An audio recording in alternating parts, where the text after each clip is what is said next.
கர்த்தராகிய இயேசு கிறிஸ்துவின் பரிசுத்த நாமத்துக்கு மகிமை உண்டாவதாக. நமது அருமை சகோதரனும் 20ஆம் நூற்றாண்டு தீர்க்கதரிசியுமான வில்லியம் மரியம் பிரென்னம் அவர்களால் 1965 வருடம் ஜூலை மாதம் 25ஆம் தேதி ஞாயிற்றுக்கிழமை மாலையில் அமெரிக்கா இந்தியானா ஜெஃபர்சன்வில்லில் உள்ள பிரென்னம் ஜெப கூடாரத்தில் what is the attraction on the mountain, மலையின் மேல் உள்ள கவர்ச்சி என்ன என்ற தலைப்பின் கீழ் கொடுக்கப்பட்ட செய்தியை நீங்கள் இப்பொழுது தமிழாக்கத்துடன் கேட்கப் போகிறீர்கள்.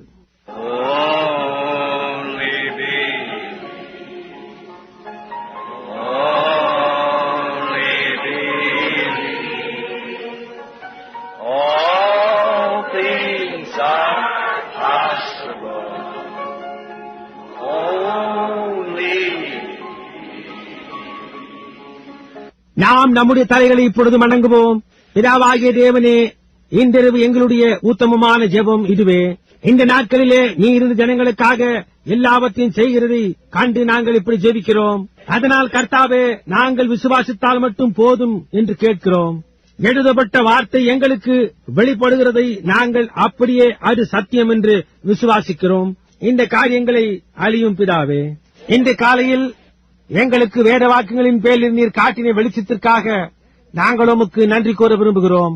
கர்த்தாவே, உம்முடைய வார்த்தையே சத்தியம் என்று நீர் ஜெப வரிசையில் ரூபகாரப்படுத்த வேண்டும் என்று இன்றிரவு நாங்கள் ஜெபிக்கிறோம். தேசத்தினூடாக ஒலிபெருக்கின் முன்பாக கூடி வந்திருக்கின்ற எல்லா சபைகளுக்காகவும் கூட்டத்தார்களுக்காகவும் நாங்கள் ஜெபிக்கிறோம். மேற்கு கடற்கரை பகுதி துவங்கி அரிசோனா மலைகள் மட்டுமாயும், டெக்சாஸின் சமபூமியிலிருந்து கிழக்கு கடற்கரை மட்டுமாய் தேசத்தின் ஊடாக எல்லாரையும் கர்த்தாவே, அவர்கள் எங்கெல்லாம் கூடி வந்திருக்கிறார்களோ அவர்கள் யாவருக்காக நாங்கள் ஜெபிக்கிறோம். நாங்கள் மணிக்கணக்கு வேளைகளில் வித்தியாசப்படுகிறோம். ஆனால் கர்த்தாவே, இன்றிரவு நாங்கள் ஒரு பொருளாய் விசுவாசிகளாய் மேசியாவின் வருகைக்காக காத்துக் கொண்டிருக்கிறோம். உம்முடைய சபைக்காக நீர் அவரை சீக்கிரமாய் அனுப்பும்படியாய் பரலோக பிதாவே நாங்கள் வேண்டிக் கொள்கிறோம். அவருடைய நாமத்தில் நாங்கள் கேட்கிறோம். ஆமேன். நீங்கள் உட்காரலாம். இங்கிருக்கின்ற யாவருக்கும் இன்றிரவு எங்களுடைய கிறிஸ்தவ வாழ்த்துக்கள். மூச்சுவிடக் கூட கஷ்டமாக உள்ள நிலையில் நாம் நெருக்கமாக இருப்பதற்காக நான் வருந்துகிறேன். குளிர் சாதனங்களும் பதப்படுத்தப்பட்ட காற்றுகளும் கூட போதாமையாய் இருக்கிறது இங்கிருக்கின்ற ஜனங்களுக்கு. இந்த சபையில் சாதாரணமாய் சபை நிறைந்தால் இந்த குளிர் சாதனம் யாவரையும் குளிர்ந்து போக பண்ணும். ஆனால் இப்பொழுதோ எல்லாரிடத்தும் ஒரு விசிறி இருந்து விசிறிக் கொண்டிருக்கிறீர்கள். குளிர் சாதனமே தன்னால் முடிந்த அளவுக்கு காற்றை அள்ளி வீசிக் கொண்டிருக்கிறது. கிழக்கு கரையிலிருந்து மேற்கு கரையில் உள்ளவர்களுக்கும் கேட்டுக் கொண்டிருக்கின்ற கிறிஸ்துவுக்குள்ளான எங்களுடைய நண்பர்கள் யாவருக்கும் எங்களுடைய வாழ்த்துக்களை அனுப்புகிறோம். சான் ஜோசே அங்கே இருக்கின்ற பார்டர்ஸ் அவர்களின் கூட்டத்தார்களுக்கும் வாழ்த்துக்கள் அனுப்புகிறோம். பிரஸ்காட் அரிசோனா மலைகளில் உள்ள சகோதரன் லியோ மெர்சியருக்கும் கர்த்தருடைய வருகைக்காக காத்துக் கொண்டிருக்கின்ற அவருடைய கூட்டத்தாருக்கும் வாழ்த்துக்களை அனுப்புகிறோம். இன்றிரவு டூசானில் கூடி வந்து கர்த்தருடைய வருகைக்காக காத்துக் கொண்டிருக்கிறவர்களுக்கும் எங்களுடைய வாழ்த்துக்களை அனுப்புகிறோம். இன்னும் கீழாக ஹூஸ்டன் டெக்சாஸில் கர்த்தருடைய வருகைக்காக காத்துக் கொண்டிருக்கிறவர்களுக்கும் எங்களுடைய வாழ்த்துக்களை அனுப்புகிறோம். இன்னும் மேலாக சிகாகோவில் கர்த்தருடைய வருகைக்காக காத்துக் கொண்டிருக்கிறவர்களுக்கும் எங்களுடைய வாழ்த்துதல்களை அனுப்புகிறோம். கிழக்கு கரையில் உள்ள நியூயார்க், கனெக்டிகட்டுக்கும் கர்த்தருடைய வருகைக்காக அங்கே காத்துக் கொண்டிருக்கும் அந்த மகத்தான கூட்டத்தவர்களுக்கும் எங்களுடைய வாழ்த்துதலை அனுப்புகிறோம். அவர்கள் யாவரையும் இங்கே கொண்டு வந்து உட்கார வைக்க போதுமான இடவசதி இல்லாததினால் தொலைபேசியின் மூலமாக நாங்கள் அவர்களுக்கு செய்தியை அனுப்ப வேண்டியதாயிற்று. கிளாக்ஸ்வெல்லில் உள்ள சகோதரன் ஜூனியர் ஜாக்சனுடைய கூட்டத்தாருக்கும் நாங்கள் எங்களுடைய வாழ்த்துதலை அனுப்புகிறோம். 62 இருக்கும் சகோதரன் டெடலுக்கும் அவருடைய கூட்டத்தாருக்கும் இன்றிரவு நாங்கள் வாழ்த்துதல்களை அனுப்புகிறோம். இன்றிரவு நாங்கள் எங்கள் வீட்டு சபையில் ஒன்றாக கூடி கர்த்தருடைய வருகைக்காக காத்துக் கொண்டிருக்கிறோம். இப்பொழுது உங்களில் அநேகர் இன்று காலை ஆராதனைக்கு வந்திருக்க மாட்டீர்கள். காலையில் வராத யாவரும் அந்த ஒளிநாடாவை பெற்றுக் கொள்ளுங்கள். ஐயன்மீர் இதுவா சமயம் என்ற செய்திக்கு பின்னர் இதுதான் நேராக பேசுகின்ற ஒரு செய்தி என்று நான் நம்புகிறேன். நான் ஆவியின் அபிஷேகத்தை உணர்ந்தவனாய் நான் என்ன சொன்னேனோ அதை சொல்லும்படியாக ஏவப்பட்டேன். அது ஒரு நீண்டதாய் இருந்தாலும் ஆனால் அதை நான் செய்யும்படியாய் ஏவப்பட்டேன். நான் நினைக்கிறேன் கர்த்தர் அவருடைய வார்த்தையின் மூலமாக நாம் ஜீவிக்கின்றதான வேலையை நமக்கு காட்டினார் என்று. சம்பவித்துக் கொண்டிருக்கின்ற இந்த வினோதமான காரியங்களை எல்லாம் அறிந்து கொண்டோம் என்ற நிச்சயம் உண்டவர்களாயிருங்கள். ஞானவான்கள் விளங்கிக் கொள்வார்கள் என்று வேதம் கூறுகின்றது என்று நீங்கள் அறிவீர்கள். ஆனால் தேசங்களும் ஜனங்களும் பலவீனத்திலும் ஞானத்திலும் வளருவார்கள். சற்று சிந்தித்து பாருங்கள். சராசரி அமெரிக்கன் இப்போது 20 வயதில் நடுத்தர வயது மனிதனாக பலவீனமானவன் ஞானமானமாய் இருக்கிறான். அந்த நாட்களில் அவர்களுக்கு ஜெட் விமானமும் அணு போராயுதங்களும் இருந்ததில்லை. ஆனால் தீர்க்காயுசாய் ஜீவித்தார்கள். நாமோ பலவீனராயும் ஞானவான்களுமாய் ஆகிக் கொண்டு போகிறோம். நம்முடைய சொந்த ஞானமே நம்மை அழிக்கப் போகிறது. நாமே நம்மை அழித்துக் கொள்வோம். தேவன் நம்மை அழிக்க மாட்டார். நம்முடைய ஞானமே நம்மை அழித்துவிடும். எப்பொழுதுமே அது அந்த விதமாகத்தான் இருந்து வருகிறது. அவ்வாறே மீண்டும் அது இருக்கவும் போகிறது. இப்பொழுது கர்த்தருக்கு சித்தமானால் அடுத்த ஞாயிறு காலையில் நான் இதை குறித்து பேசுவேன் என்று அறியாதவனாய், ஆனால் ஜீவிக்கும்படி நம்மை தேவன் அனுமதித்து ஒன்றும் சம்பவியாமல் அது அவருடைய சித்தமாய் இருக்குமானால் தேவன் அனுமதிப்பார் என்று நான் நம்புகிறேன். அடுத்த ஞாயிறு காலையில் நாம் இன்னொரு செய்தியை பிரசங்கித்து அடுத்த ஞாயிறு இரவு நாம் வியாதியஸ்தர்களுக்காக ஜெபிக்க எதிர்நோக்குகிறோம். அதற்கு பின்னர் அரிசோனாவிற்கு என் வீட்டில் பிள்ளைகள் திரும்பி பள்ளியில் சேர்க்க குடும்பத்தை அங்கு கொண்டு போவது என் மேல் விழுந்த கடமையாயிருக்கிறது. அப்படியானால் காரியங்கள் கூடி வரும்போது நாங்கள் உங்களுக்கு எங்கே எப்போது எந்த நேரத்தில் என்பதை தெரியப்படுத்துவோம். எனவே தேவன் உங்கள் யாவரையும் ஆசீர்வதிப்பாராக. இன்றிரவு 15 நிமிடங்கள் தாமதமாகவே நான் துவங்குகிறேன் என்பதை நான் அறிகிறேன். இங்கே ஜெஃபர்சன்வெல்லில் 7:45, அங்கு கிழக்கு கரையில் சுமார் 8:45, பின்னர் அங்கே மேற்கு கரையில் 5 மணியாயிருக்கும். எனவே இப்பொழுது நாம் சூரிய அஸ்தமனத்தில் இருக்கிறோம். உங்களுக்கு ஒரு சிறு பிரசங்கத்தை செய்து ஆவியின் அபிஷேகத்தை அறிந்து கொள்ள முயற்சித்து பின்னர் வியாதியஸ்தர்களுக்காக ஜெபிக்கலாம் என்று விரும்புகிறேன். இங்கே கூடியிருக்கின்றவர்களுக்கும் மற்ற இடங்களில் கூடியிருக்கின்றவர்களுக்கும் ஆவியினால் அபிஷேகம் பண்ணப்பட்டிருக்கின்ற ஒரு சகோதரனை தெரிந்து கொண்டு நாங்கள் இங்கே வியாதியஸ்தர்களுக்காக ஜெபிக்கும் வேளையில் அந்த சகோதரன் அங்கே போய் உங்கள் மத்தியில் வியாதியாய் இருக்கிறவர்கள் மேல் கரங்களை வைப்பாராக. நினைவிருக்கட்டும், தேவன் சர்வ வியாபியாய் இருக்கிறார். அவர் எல்லா இடத்திலும் இருக்கிறார்.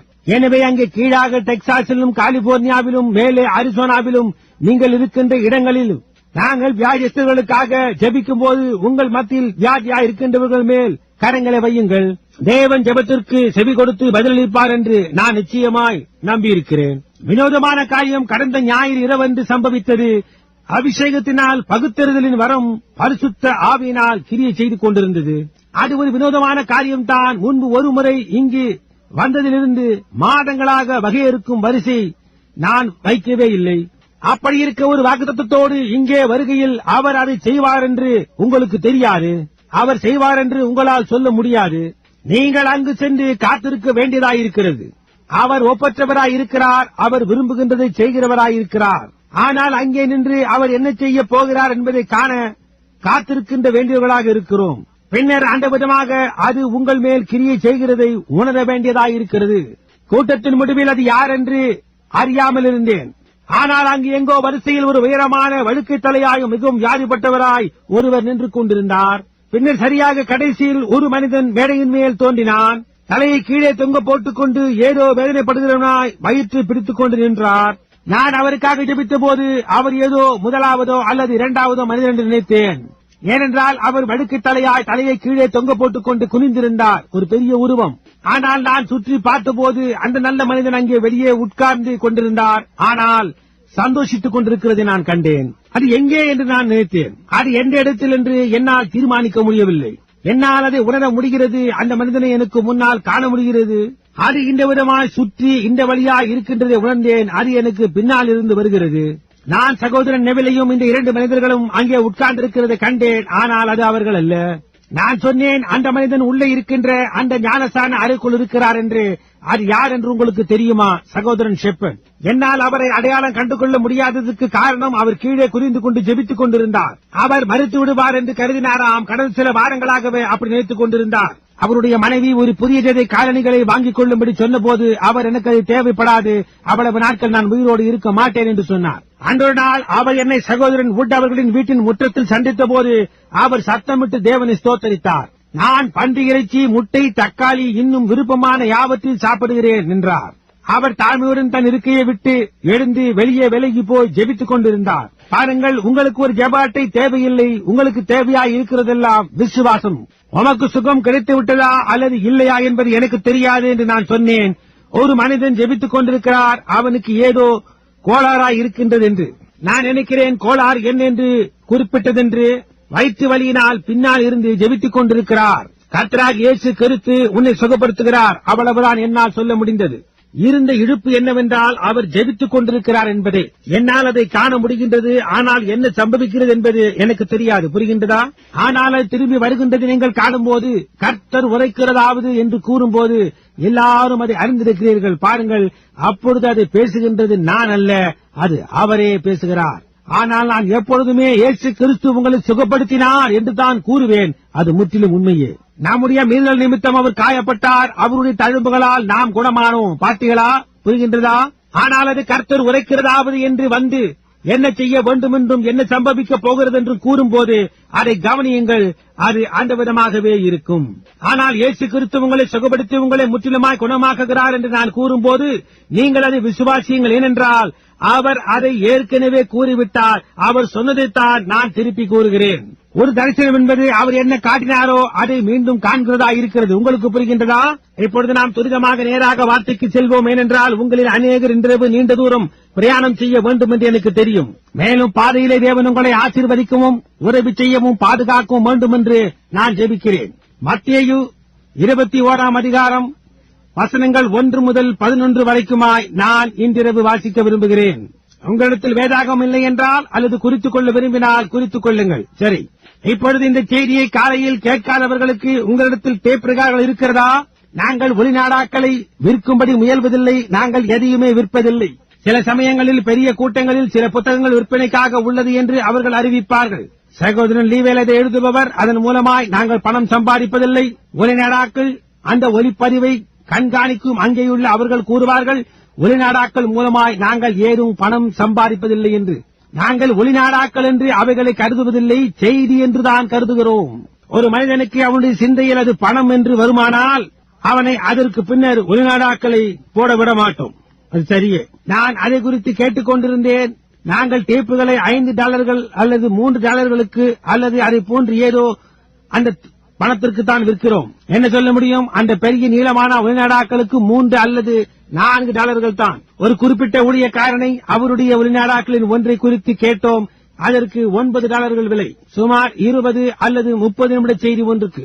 அங்கே பின்னால் உட்கார்ந்து கொண்டிருக்கும் சகோதரன் ஸ்வாத்மன் அவர்கள் அதனால் தான் பணக்காரர் ஆகவில்லை என்று புரிந்து கொண்டேன். பாருங்கள், அதை நடத்துவதற்கு போதிய அளவு சம்பாத்தியம் கிடைத்தால் போதும் என்று இருக்கிறார்கள். இலவசமாக அதை செய்யும்படி அவர்களிடம் கூற முடியாது. ஏனென்றால் அவர்கள் ஒளிநாடாக்கள் மற்ற எல்லாவற்றையும் விலை கொடுத்து வாங்க வேண்டியதாக இருக்கிறது. அந்த ஒலிப்பதிவு செய்யும் எந்திரத்தின் விலை மிக அதிகம். பதிவு செய்வதற்கான ஒழுங்குகளை ஏற்படுத்துவதற்கு $10,000 தேவையாயிருக்கிறது. அவர்கள் அதை இன்னும் அறிவிக்கவில்லை. ஆனால் ஒளிநாடா பதிவுக்கான ஒரு ஏலம் மறுபடியுமாய் இருக்கிறது என்று நான் கேள்விப்படுகிறேன். எனக்கும் அதற்கும் ஏதும் சம்பந்தமில்லை. தர்மகர்த்தாக்கள் அதை பார்த்துக் கொள்வார்கள். நான் அந்த கூட்டங்களில் கலந்ததே கிடையாது. நான் அதற்கு சார்பாகவோ எதிர்ப்பாகவோ இல்லை. அவர்கள் ஏலம் கூறுவார்கள். தர்மகர்த்தா யாருக்கு என்ற தீர்மானத்தை எடுப்பார்கள். அந்த நபருக்கு கடிதம் மூலம் தெரியப்படுத்துவார்கள். எனக்கு தெரிந்ததெல்லாம் அவ்வளவுதான். அவர்கள் அதை பார்த்துக் கொள்வார்கள். ஏனென்றால் ஒளிநாடாக்களை விடுங்கள், என்னால் பிள்ளைகளை கூட பேச்சு செய்ய முடியவில்லையே, அல்லது ஞானஸ்தானம் கொடுக்க கூட முடியவில்லையே. எனவே இந்த செய்தியின் மேல் என்னுடைய சிந்தையை நான் வைத்துள்ளேன். அதுதான் 3ஆம் இழப்பு. அந்த ஒன்றிற்கு நான் விசுவாசம் உள்ளவனாகவும் பயபக்தி உள்ளவனாகவும் இருக்க வேண்டும். மத்தேயு 21 முதல் 11 வரை நீங்கள் கவனிக்கவும் அல்லது வேதாகமத்தை திருப்ப உங்களுக்கு உதவியாக இருக்கவே. அவர்கள் எருசலேமுக்கு சமீபமாய் சேர்ந்து ஒலிவ மலைக்கு அருகான பெத்பகேவுக்கு வந்தபோது இயேசுவானவர் சீஷரில் 2 பேரை நோக்கி, உங்களுக்கு எதிரே இருக்கிற கிராமத்துக்கு போங்கள். போனவுடனே அங்கே ஒரு கழுதையும் அதனோட ஒரு குட்டியையும் கட்டியிருக்க காண்பீர்கள். அவைகளை அவிழ்த்து என்னிடத்தில் கொண்டு வாருங்கள். ஒருவன் உங்களுக்கு ஏதாகிலும் சொன்னால் இவைகள் ஆண்டவருக்கு வேண்டும் என்று சொல்லுங்கள். உடனே அவைகளை அனுப்பிவிடுவான் என்று சொல்லி அவர்களை அனுப்பினார். இதோ உன் ராஜா சாந்த குணம் உள்ளவராய் கழுதையின் மேலும் கழுதை குட்டியாகிய மரியின் மேலும் ஏறிக்கொண்டு உன்னிடத்தில் வருகிறார் என்று சீயோன் குமாரத்திக்கு சொல்லுங்கள் என்று தீர்க்கதரிசியினால் உரைக்கப்பட்டது நிறைவேறும்படி இதெல்லாம் நடந்தது. சீஷர்கள் போய் இயேசு தங்களுக்கு கட்டளையிட்டபடியே செய்து கழுதையையும் குட்டியையும் கொண்டு வந்து அவைகள் மேல் தங்கள் வஸ்திரங்களை போட்டு அவரை ஏற்றினார்கள். திரளான ஜனங்கள் தங்கள் வஸ்திரங்களை வழியிலே விரித்தார்கள். வேறு சிலர் மரக்கிளைகளை தரித்து வழியிலே பரப்பினார்கள். முன்னடப்பாரும் பின்னடப்பாரும் ஆகிய திரளான ஜனங்கள் தாவீதின் குமாரனுக்கு ஓசன்னா, கர்த்தரின் நாமத்தினாலே வருகிறவர் ஸ்தோத்திரிக்கப்பட்டவர், உன்னதத்திலே ஓசன்னா என்று சொல்லி ஆர்ப்பரித்தார்கள்.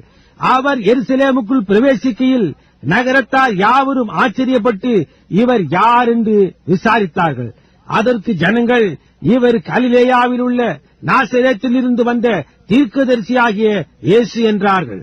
ஜெபவரிசை துவப்பதற்கு முன்பாக ஒரு 30 நிமிடங்களுக்கு பேசுவதற்கென ஒரு பொருளை எடுப்பதென்றால் மலையின் மேலுள்ள கவர்ச்சி என்ன என்ற இந்த பொருளை எடுக்க விரும்புகிறேன். அது ஒரு மிகுந்த களைப்பும் பயமும் கொண்ட நாளாய் இருந்தது. ஒரு வழக்கத்துக்கு மாறான ஒரு நாளாய் இருந்தது.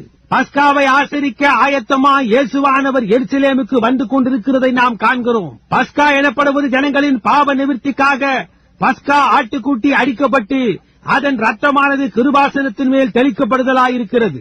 அவர் பெத்லகேமில் இருந்து புறப்பட்டு மேலே ஒலிவ மலையின் உச்சிக்கு வந்தார். அங்கிருந்து கீழே பார்த்தால் இன்னொரு சிறு குன்றின் மேல் எருசலேம் கட்டப்பட்டிருப்பதை நீங்கள் காணலாம். அவர் அதை நோக்கி பார்த்தபோது அதுவே அவருடைய கடைசி விஜயம் என்பதை அவர் அறிந்திருந்தார்.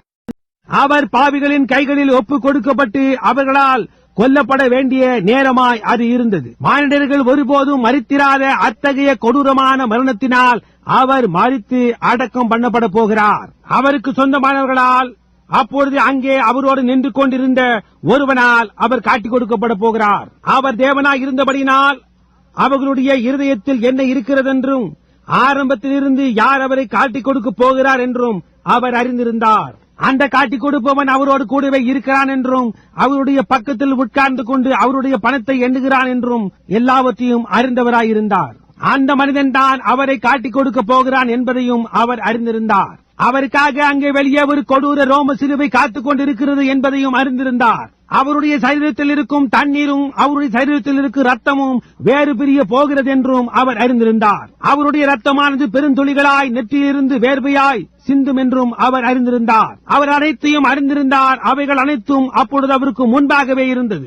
இவை எல்லாவற்றையும் அவர் அறிந்தவராய் அவர் மலையின் மேல் நின்று கொண்டு எருசலேமை நோக்கி பார்த்துக் கொண்டிருந்தார். அந்த நாட்களில் இருந்த ஜனங்களை அந்த காலத்தில் ஒரு மேலான தேவபக்தி உள்ள ஜனங்கள் என்று அழைக்கப்பட்டார்கள். அவர்கள்தான் அவரை வெறுத்தார்கள். அந்த நாட்களின் சபைகள் அவரை வெறுத்து அவரை நிராகரித்தனர். அவருக்கு செவி கொடுத்த அத்தனை பேர்களையும் அவர்கள் நிராகரித்தனர். அவர்கள் போய் அவர்களுடைய கூட்டங்களில் கலந்து கொண்டால் அவர்களை சபையிலிருந்து விலக்கிவிட்டனர். அவர் தமக்கு சொந்தமானதிலே வந்தார். அவருக்கு சொந்தமானவர்களோ அவரை ஏற்றுக்கொள்ளவில்லை என்று வேத வார்த்தைகள் கூறுவதில் வியப்பொன்றுமில்லை. அவரை நேசித்திருக்க வேண்டியவர்கள், அவருக்காக இருந்த நெருக்கமான ஜனங்கள் அவருடைய கசப்பான எதிரிகளாய் இருந்தனர். அவர் தம்முடைய சிறு கூட்டத்தை ஏழை ஜனங்கள், மீன்பிடிப்பவர்கள், ஆயக்காரர்கள், படிப்பறிவில்லாதவர்கள் மத்தியிலிருந்து தெரிந்து கொண்டார். அவர்களில் சிலர் படிப்பறிவில்லாதவர்கள், பேதமை உள்ளவர்கள் என்று வேதம் கூறுகிறது. சில பேருக்கு அவர்களுடைய பெயரை கூட எழுத தெரியாது. அவர் தமக்கென்று ஜனங்களை தெரிந்து கொள்ள அவர் சபைகளுக்கு போகவில்லை. அவர் எந்த சபை தலைவருடனும் ஒருபோதும் ஒத்து போகவில்லை. மட்டுமல்லாமல் ஒரு தீர்க்கதரிசியின் போக்கையே அவர் பின்பற்றினார். அவருக்கு முன்பாக இருந்தவர்கள் செய்தது போன்று அவர்கள் செய்த யாவற்றையும் அவர் கடிந்து கொண்டார். ஏனென்றால் அவர்கள் வார்த்தையின் ஒரு பகுதியாய் இருந்தார்கள். ஆனால் இவரோ வார்த்தையின் பரிபூர்ணமாயிருந்தார். ஆனால் இவைகள் எல்லாவற்றின் மத்தியில் ஒவ்வொரு காலத்தில் இருந்ததும் அல்ல இருக்க போவதுமான ஒவ்வொரு தீர்க்கதரிசியின் ஊடாகவும் அந்த செய்தியை ஏற்றுக்கொள்ளவும் அதை பின்பற்றவும் ஒரு குறிப்பிட்ட கூட்ட ஜனங்கள் முன்குறிக்கப்பட்டவர்களாய் இருக்க போகிறார்கள். அவர்கள் அதை ஏற்றுக்கொள்வார்கள். அவர்கள் திரள் கூட்டத்தை அசட்டச் செய்வார்கள். அவ்விசுவாசிகளின் குறை கூறுதல்களுக்கு செவி கொடுக்க மாட்டார்கள். அவர்களோடு அவர்கள் விவாதம் செய்ய மாட்டார்கள். அவர்களாக செய்வதற்கு ஒரு காரியம் மட்டுமே அவர்களுக்கு இருக்கவும், அதாவது விசுவாசிக்கவும் கூடுமானவரை ஒவ்வொரு துணிக்கையும் எடுத்துக்கொள்ள பார்ப்பார்கள். இயேசுவின் பாதத்தில் அமர்ந்திருந்த மரியாளை போன்று அதே உள்ளே வைத்து பதித்துக் கொள்வார்கள். மார்த்தாளோ அவருக்கு ஆகாரத்தை ஆயத்தப்படுத்திக் கொண்டிருந்தார். இயேசு அவரிடத்தில், மார்த்தாளே, நீ உலக காரியங்களை குறித்து கவலை கொள்ளுகிறாய், ஆனால் மரியாளோ மேலான பங்கை தெரிந்து கொண்டாள். பாருங்கள், நித்திய ஜீவனுக்கு ஏதுவான காரியங்களை தெரிந்து கொண்டாள் என்றார். அநேக ஜனங்கள் அவர் பஸ்காவுக்கு அங்கே வருவார் என்று புரிந்து கொண்டனர். இன்றைக்கு நமக்கு இருப்பது போன்று அவர்களுக்கு அந்த நாளில் பத்திரிகைகள் கிடையாது, தொலைக்காட்சிகள், தொலைபேசிகள் அல்லது இன்றைக்கு நமக்குள்ள இருக்கின்ற காரியங்கள் ஏதும் அவர்களுக்கு கிடையாது. ஆனால் காற்றில் வந்தது போன்று எப்படியோ பஸ்காவுக்கு அவர் இங்கு வருவார் என்னும் செய்தி பரவலாயிருந்தது. ஏனென்றால் அந்த ஜனங்களில் அநேகர் ஆவிக்குரிய சிந்தைய உடையவளாய் இருந்தபடியினால் அவர்தான் பஸ்காவின் ஆட்டுக்குட்டி என்று அறிந்திருந்தார்கள்.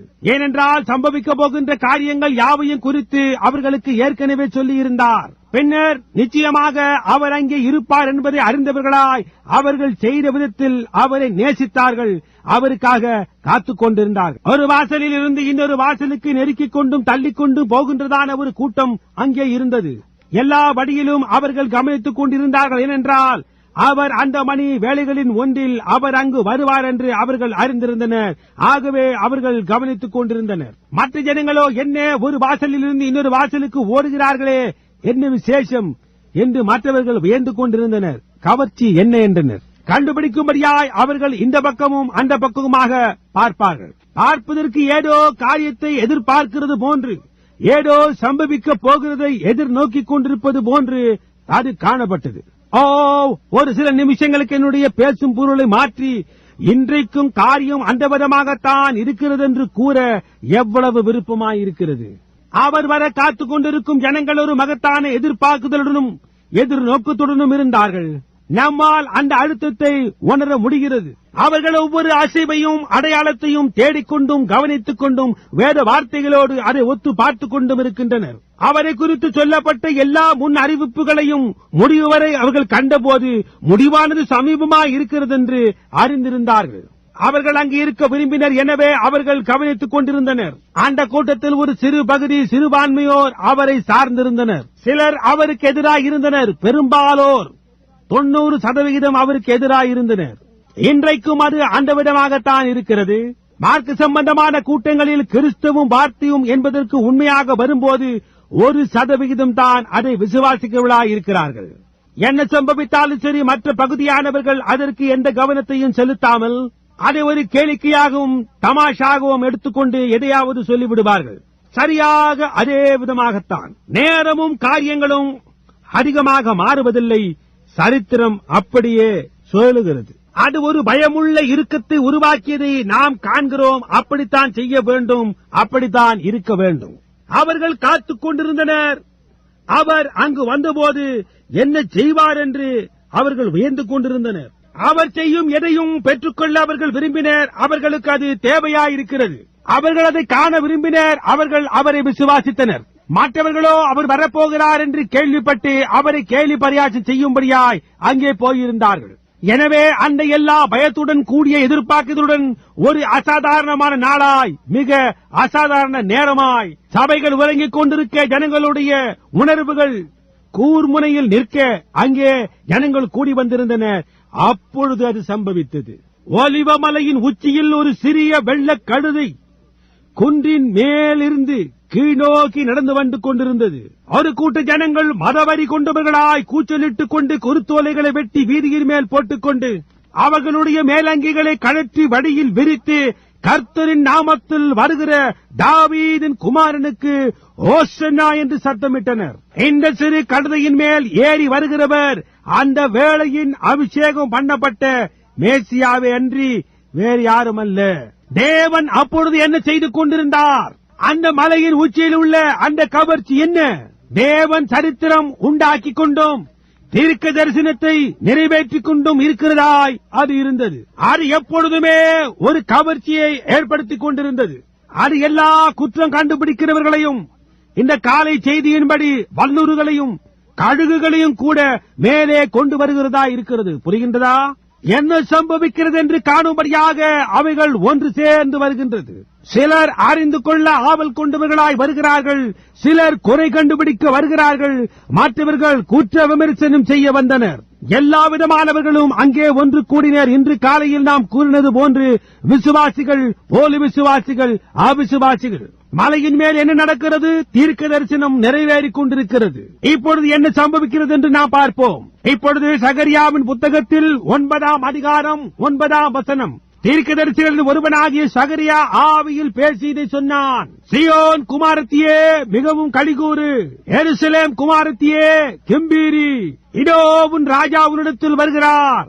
அவர் நீதி உள்ளவரும் ரட்சிக்கிறவரும் தாழ்மையுள்ளவரும் கழுதையின் மேலும் கழுதை குட்டியாகிய மரியின் மேலும் ஏறி வருகிறவருமாயிருக்கிறார். அந்த வேத பாரகர்களுக்கு என்ன நேர்ந்தது? அந்த ஆசாரியர்களுக்கு என்ன நேர்ந்தது? அந்த பயபக்தி உள்ள ஜனங்களுக்கு என்ன நேர்ந்தது? இது சம்பவிப்பதற்கு 487 வருஷங்களுக்கு முன்னதாகவே ஒரு ரூபகாரப்படுத்தப்பட்ட தீர்க்கதரிசியினால் இது எழுதப்பட்டது. ஏற்கனவே எழுத்திற்குள்ளாகி பழைய ஏற்பாட்டின் சுருள்களாகிய வேதாகமம் என்று அழைக்கப்பட்டது. அது தீர்க்க தரிசனம் நிறைவேறுகிறதா இருக்கிறது என்று ஏன் அவர்களால் காண முடியவில்லை? இன்றைக்கு அவர்களால் ஏன் காண முடியவில்லை என்பதற்கு அதேதான் காரணம்.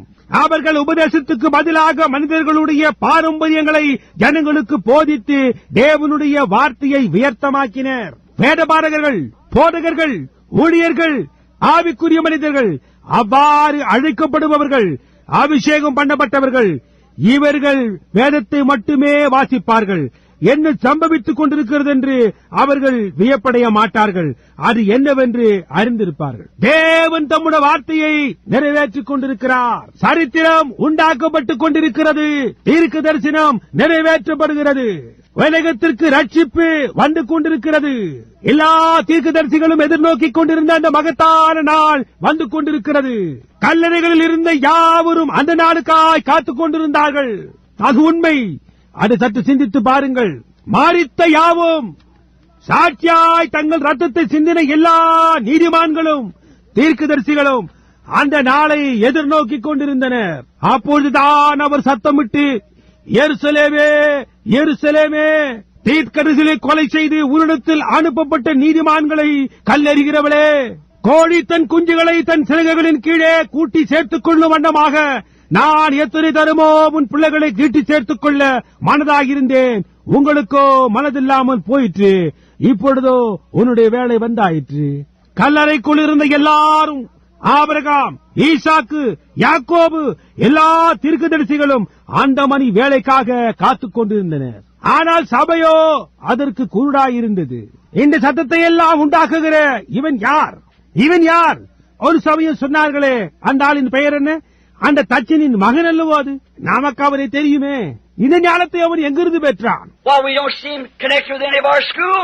எந்த பள்ளியுடனும் அவனுக்கு தொடர்பு இருந்ததாகவே நாம் காணவில்லையே. அவன் எந்த புத்தகத்தையும் எடுத்து கற்றதாகவும் தெரியவில்லையே. அவன் யார்? அவர் தீர்க்கதரிசிகளின் தீர்க்கதரிசனத்துக்கு பதிலாக இருந்தார். இதோ அவர் வருகிறார், கழுதை குட்டியின் மேல் சவாரி செய்து கொண்டு வருகிறார். என்ன ஒரு கவர்ச்சி, என்ன ஒரு கவர்ச்சி! 4000 வருடங்களாக காத்துக் கொண்டிருந்த அந்த மணி வேளையில் அவருடைய வாக்களிக்கப்பட்ட வார்த்தையை தேவன் நிறைவேற்றிக் கொண்டிருக்கிறார். ஆதியாகமம் 3ஆம் அதிகாரம் 15ஆம் வசனத்தில் தேவன் ஒரு முன்னறிவிப்பை செய்தார். ஸ்திரீயின் வித்து சர்ப்பத்தின் தலையை நசுக்குவார், ஆனால் அவனோ குதிங்காலை நசுக்குவான். அந்த தீர்க்கதரிசனமானது வேதத்தினூடாக இந்த மனிதன் வருகிறார் என்று முன்னறிவித்திருந்தது. சமீபத்தில் அங்கே அவர்கள் மத்தியில் ஒரு தீர்க்கதரிசி எழும்பி நின்றான். அவன் ஒரு ரூபகாரப்படுத்த தீர்க்கதரிசியாய் இருந்தான். அவன் சகரியா. அவன் கூறினான், எருசலேமின் குமாரத்திகளே, சீயோன் குமாரத்திகளே, களி கூறுங்கள், கம்பீரியுங்கள், சத்தமிடுங்கள். இதோ உன் ராஜா உன்னிடத்தில் வருகிறார். அவர் சாந்த குணம் உள்ளவரும் தாழ்மை உள்ளவரும் கழுதை குட்டியின் மேல் ஏறி வருகிறவருமாயிருக்கிறார் என்றான். அந்த வேத வார்த்தைகளை ஒவ்வொரு நாளும் வாசித்த அந்த ஜனங்கள் இங்கே அவர் கழுதையின் மேல் ஏறி வருகிறதை கண்டு இவர் யார் என்று சத்தமிட்டார்கள். பார்த்தீர்களா? தேவன் தம்முடைய வார்த்தையை ஜனங்களுக்கு நிறைவேற்றிக் கொண்டிருக்கிறார். அதை என்னவென்று அவர்கள் அறிந்திருக்க வேண்டும். ஆனால் அவர்களோ அதை அறியவில்லை. தேவன் அவருடைய வார்த்தையை நிறைவேற்றும் போது அங்கே எப்பொழுதுமே ஒரு கவர்ச்சியை அது உண்டாக்குகின்றது. ஒரு கவர்ச்சியை உண்டாக்குகிறது. ஏனென்றால் அது ஒரு வழக்கமான காரியம் அல்ல. அந்த நவீன நாளின் போக்குகளுக்கு அவருடைய வார்த்தையை நிறைவேற்றும் போது அது அவ்வளவு அசாதாரணமாயிருக்கிறது. எனவே இந்த நாளின் நவீன போக்கிற்கு அதில் நம்பிக்கை கிடையாது. அவர்கள் அவருடைய சொந்த வழியை உடையவர்களாயிருக்கிறார்கள்.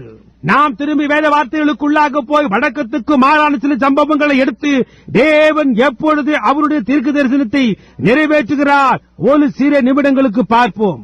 தேவன் ஏதாவது ஒரு காரியத்தை கூறுவாரானால் அவர் அதை செய்கிறவராயிருக்கிறார். வானமும் பூமியும் ஒளிந்து போம், ஆனால் அவருடைய வார்த்தைகள் ஒருபோதும் ஒளிந்து போகாது.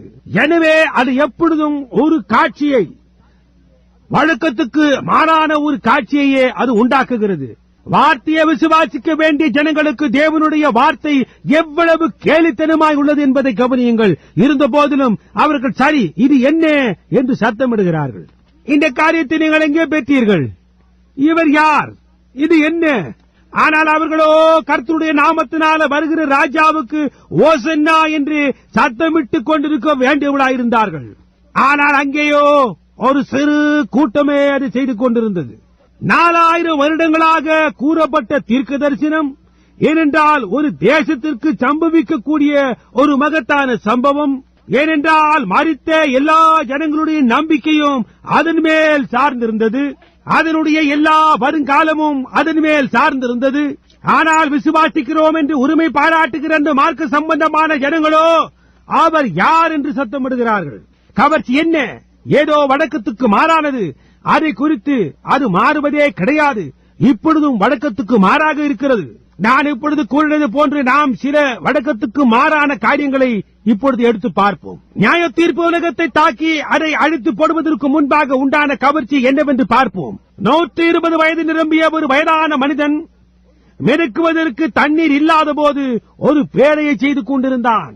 அநேக ஆண்டுகளாக அவன் பேழையின் கதவுகளுக்குள் நின்று கொண்டு பேழையின் உட்பகுதியை கட்டிக்கொண்டு உள்ளம் புறமுமாக பேழைக்கு கீழ் பூசிக்கொண்டு உலகமான தண்ணீரினால் விழுங்கப்பட போகிறது என்று அந்த மகத்தான விஞ்ஞான உலகத்தின் காலத்தில் சொல்லிக் கொண்டிருந்தான். அங்கே அந்த மலையின் மேல் எதையோ அடிக்கும் சத்தம் கேட்கிறதே, அது என்ன? நோவா என்ற பெயர் கொண்ட ஒரு மனிதன் அவன் மேலே இருக்கிறான். அவன் ஒரு மூடபக்தி வைராக்கியம் கொண்டவன். அந்த கிழவன் நீண்ட நேரம் சூரிய வெளிச்சத்தில் நின்ற காரணத்தால் அவனுக்கு புத்தி மாறாட்டமாகிவிட்டது. அவன் புத்தி சாதீனமற்றவனாகிவிட்டான். அவன் எதையோ கட்டிக் கொண்டிருக்கிறான். அதை பேழை என்று அவன் அழைக்கிறான். தண்ணீர் இல்லாத இடமாகிய வானத்திலிருந்து தண்ணீர் வந்து சுற்றிலும் இருக்கிற எல்லா ஜனங்களும் தண்ணீருக்குள் மூழ்கி விடுவார்கள் என்கிறான். அவனுடைய செய்தியை ஏற்றுக்கொள்ளாத அனைவரும், அந்த பேழைக்குள் பிரவேசியாத அனைவரும் மூழ்கி விடுவார்கள் என்று கூறுகிறான். இப்படிப்பட்ட ஒரு காரியத்தை நீங்கள் எப்பொழுதாவது கேள்விப்பட்டிருக்கிறீர்களா? அது ஒரு வழக்கத்துக்கு மாறான ஒரு கவர்ச்சி. ஜனங்களுக்கு நன்றாக சிரிக்க வேண்டும் போல் இருக்கும் போது அவர்கள் போய் அந்த பேழையின் வாசலுக்கு முன்பாக நின்று நன்றாக சிரிப்பார்கள். ஏனப்பா, ஒரு 100 வருடங்களுக்கு முன்பில் இருந்தே மழை பெய்ய போகிறது என்று நீ சொன்னாயே, எங்கள் தாத்தா சொன்னார் மழை பெய்ய போகிறது என்று நீங்கள் சொன்னீர்கள் என்று. ஆனால் நீங்களோ இன்னமும் இங்கே இருக்கின்ற அந்த மர பேடையை கட்டிக்கொண்டே இருக்கின்றீர்கள். நீர் ஏன் இதை செய்வதை விட்டுவிட்டு போய்விடக் கூடாது என்று சொல்லியிருப்பார்கள் என்று நான் யூகிக்கிறேன். ஆனால் அதுவோ ஒரு வாக்குத்தத்தத்தை உறுதிப்படுத்தவும் அவருடைய தீர்க்கதரிசி கூறின ஒரு தீர்க்க தரிசனத்தை நிறைவேற்றவும் மிகவும் வழக்கத்துக்கு மாறானதாக இருக்கிறது. மற்றவர்கள் அங்கே சிரித்துக் கொண்டிருக்க தேவனோ நோவாவுக்கு தந்த அவருடைய வாக்குத்தத்தத்தை அவர் நிறைவேற்றிக் கொண்டிருக்கிறார். ஆனால் தேவனோ அவர் தம்முடைய வார்த்தையை காக்கிறார் என்பதை மற்றவர்களுக்கு காட்டவும் இந்த நாட்களுக்கும் கூட காட்டவும் அவர் சரித்திரத்தை உண்டாக்கும்படியாய் ஆயத்தமாகிக் கொண்டிருந்தார். எவ்வளவுதான் உண்மையாய் இல்லாததாய் காணப்பட்டாலும், நியாயமற்றதாய் காணப்பட்டாலும் தேவன் தம்முடைய வார்த்தையை காத்துக் கொள்கிறவராயிருக்கிறார். இன்றிரவு அமெரிக்காவில் இருக்கின்ற ஜனங்கள் யாவருக்கும், உலகம் முழுவதற்கும் அந்த கிழவனின் பேழையை கட்டும் சத்தத்தை ஒரு உதாரணமாக அவர் அதை ஆக்கிக் கொண்டிருந்தார். விஞ்ஞானம் என்ன கூறின போதிலும், மற்றவர்கள் அதை இதை கூறின போதிலும் அவர் தம்முடைய வார்த்தையை காத்துக் கொள்கிறார். அவர் வரலாறு உண்டாக்கிக் கொண்டிருக்கிறார். ஒரு நாள் உண்டான கவர்ச்சி என்ன? ஒரு நாள் வழக்கத்திற்கு மாறான ஒரு காரியம் வனாந்திரத்திற்கு பின்பக்கத்தில் சம்பவித்தது. அதாவது ஒரு புதர் பற்றி எரிந்து கொண்டிருந்தது. ஒரு ஓடிப்போன தீர்க்கதரிசி அங்கே வனாந்திரத்தில் நின்று கொண்டிருந்தான். அவன் பேசும் ஓசையையும் கேட்கவில்லை, அவன் எந்த சத்தத்தையும் கேட்கவில்லை. ஆனால் ஒரு மலையின் உச்சியில் அவன் ஏதோ வழக்கத்துக்கு மாறான காரியத்தை கண்டான். தேவன் அவனுடைய கவனத்தை கவர்ச்சிக்க முயற்சித்துக் கொண்டிருந்தார். இன்றைக்கும் காரியம் அதே விதமாகத்தான் இருக்கிறது. அங்கே தேவன் அவருடைய தீர்க்கதரிசி ஆகிய ஆபிரகாமுக்கு வாக்குத்தத்தமாய் கொடுத்த அவருடைய வார்த்தையை நிறைவேற்ற ஆயத்தமாகிக் கொண்டிருந்தார். உன் சந்ததியார் அந்நிய தேசத்திலே 400 வருஷங்கள் பரதேசிகளாய் இருப்பார்கள். அதன் பிறகு அவர்களை பலத்த கரத்தினால் நான் வெளியே அழைத்து வருவேன் என்பதே. விசுவாசிக்கின்ற யாவருக்கும் ஒரு பாதுகாவலான இடமாக அவர் ஒரு பேழையை ஆயத்தம் பண்ணிக் கொண்டிருந்தது போன்று அந்த வேலைக்கென்று ஒரு மனிதனை அவர் ஆயத்தம் பண்ணிக் கொண்டிருந்தார். தேவன் இந்த புதரை பற்றி எரியும்படி செய்தார். இந்த ஆட்டு மேய்ப்பனான மோசே இந்த வினோதமான காட்சி என்னவென்று காணும்படியாக அதன் பக்கமாக திரும்பி பார்ப்பேன் என்று சொன்னான். அவர் மோசேயை அந்த புதர் மட்டுமாய் வரும்படி செய்து பின்னர் அவனிடம் பேசினார். அதற்கு பின்னர் உண்டான கவர்ச்சி என்ன? இந்த மேய்ப்பனான மோசே தன்னுடைய கோலை பார்வோனின் கூடத்திற்கு முன்பாக தூக்கி போட அது ஒரு சர்ப்பமாக மாறினது. அங்கே தேவன் தம்முடைய வாக்குத்தத்தத்தை மோசேக்கு நிறைவேற்றிக் கொண்டிருந்தார். பார்வோனின் குதிரைகள் மலைத்து நின்ற போது சிவந்த சமுத்திரத்தண்டை உண்டான கவர்ச்சி என்ன? வானத்திலிருந்து ஒரு காற்றானது வந்து சிவந்த சமுத்திரத்தை வலது இடது பக்கமாக தண்ணீரை ஒதுக்க பாவம் ஒரு ஏழை அடிமை கூட்டம் ஒன்று தேவனின் கடமையின் பாதையில் அந்த உலர்ந்த தரையின் மேல் நடந்து போகிறதை அவர்கள் கண்டபோது உண்டான கவர்ச்சி என்ன? அது என்ன? தேவன் தம்முடைய வார்த்தையை காத்துக் கொள்கிறதா இருக்கிறது. ஜீவனற்ற நிலை அகன்று போய் ஒரு ஜீவிக்கின்ற ஜனங்கள் கடந்து போனார்கள். ஆவிக்குரிய பிரகாரமாக மரித்து போன ஜனங்கள் அதை பாவனையாய் செய்ய முயற்சித்து அமிழ்ந்து போனார்கள். தேவன் தீர்க்க தரிசனத்தை நிறைவேற்றிக் கொண்டு வரலாற்றை அங்கே உண்டாக்கி கொண்டிருந்தார். அதுதான் சிவந்த சமுத்திரத்தண்டை உண்டான கவர்ச்சியாயிருக்கிறது. அதற்கு பிறகு சீனாய் மலையண்டை இரண்டாவது நாளன்று உண்டான கவர்ச்சி என்ன? அந்த நேரத்தில் எல்லா ஜனங்களும் அவர்களுடைய மனைவியுடன் சேராமல் இருக்கும்படி அவர்கள் கட்டளையிடப்பட்டார்கள். அவர்களுடைய வஸ்திரங்களை துவைத்து சுத்தப்படுத்தவும் தங்களை பரிசுத்தப்படுத்திக் கொள்ளவும் மலையை சுற்றிலுமாய் கூடு வரும்படியாகவும் கட்டளையிடப்பட்டார்கள். அங்கே மோசே என்ற பெயருடைய ஒரு மனிதன் தான் தேவனை ஒரு பற்றி எரிகிற புதரில் கண்டதாக சொன்னான். தேவன் மோசேயிடம், நான் ஜனங்கள் மத்தியில் இறங்கி வரப் போகிறேன். நான் உன்னிடத்தில் கூறினதையும் நான் யார் என்பதையும் நான் உறுதிப்படுத்தி நான் தேவன் என்பதை அவர்களுக்கு காட்டப் போகிறேன் என்றும் கூறியிருந்தார். அதுதான் அங்கே உண்டான கவர்ச்சி. தேவன் தம்முடைய வார்த்தையை நிறைவேற்றிக் கொண்டிருந்தார். வரலாற்றில் தேவனை மறந்து போன ஒரு தேசத்தில் ஒரு நாளில் உண்டான கவர்ச்சி என்ன? அப்பொழுது தேவனுடைய காரியங்களில் ஜனங்கள் குளிர்ந்து போனவர்களும் சிரத்தையற்றவர்களுமாய் இருந்தார்கள். ஆசாரியர்களோ நவீன போக்கில் போய்க் கொண்டிருந்தார்கள். தீர்க்கதரிசிகளோ ஆசாரியர்களின் சித்தத்தின்படியாய் தீர்க்க தரிசனம் சொல்லிக் கொண்டிருந்தனர். அந்த நாளன்று வழக்கம் போல் ஒரு மூடபக்தி வைராக்கியம் உள்ளவன் என்று கருதப்பட்ட ஒரு மனிதன் அவர்கள் மத்தியில் இருந்தான். அவன் ஸ்திரீகள் வர்ணம் பூசிக் கொள்ளுதல் இன்னும் மற்ற காரியங்களுக்கு எதிராக பேசினான். ஒரு வினோதமான ஒரு மனிதனாயிருந்தான். இந்த வயதான மனிதன் ராஜாவிடத்தில் வந்து, நான் கட்டளையிட்டால் ஒழிய வானத்திலிருந்து ஒரு துளி பனி கூட பெய்யாது என்று சொன்னான். பின்னர் அவன் தானே பயந்து போய் அதற்கு விலகி எங்கோ வனாந்தரத்துக்கு ஓடிப்போய் ஒளிந்து கொண்டான் என்று நாம் கண்டறிந்தோம். அந்த ஜனங்களோ வனாந்தரத்திலே அவன் பசியினால் மாய்த்து அழிந்து போயிருப்பான் என்று கருதினர். ஆனால் அவனுக்கோ நன்றாக ஆகாரம் போஷிப்பிக்கப்பட்டு தண்ணீரும் கூட அளிக்கப்பட்டு அவன் காக்கப்பட்டான். இதோ அவன் இங்கே இறங்கி வந்து, என்னிடத்தில் கர்த்தர் உரைக்கிறதாவது இருக்கிறது என்று நீங்கள் காண்கிறீர்களா? அதை குறித்து உங்களுக்கு இன்னும் நம்பிக்கை இல்லை என்றால் நாம் மலையின் உச்சிக்கு போய் யார் தேவன் என்று நிரூபிப்போம் என்றான். ஏனென்றால் அவன் கர்த்தரிடத்திலிருந்து இன்னொரு தரிசனத்தை பெற்றிருந்தான். அவன் சொன்னான், உங்களுக்கென்று ஒரு பலிபீடத்தையும் காளைகளையும் தெரிந்து கொண்டு பலி செலுத்துங்கள் என்று. நானும் கூட கர்த்தருக்கு ஒரு பலிபீடம் ஒன்றை உண்டாக்கி என்னுடைய காளைகளை பலி செலுத்துவேன். ஆக நாம் இருவருமே பலியை செலுத்துவோம்.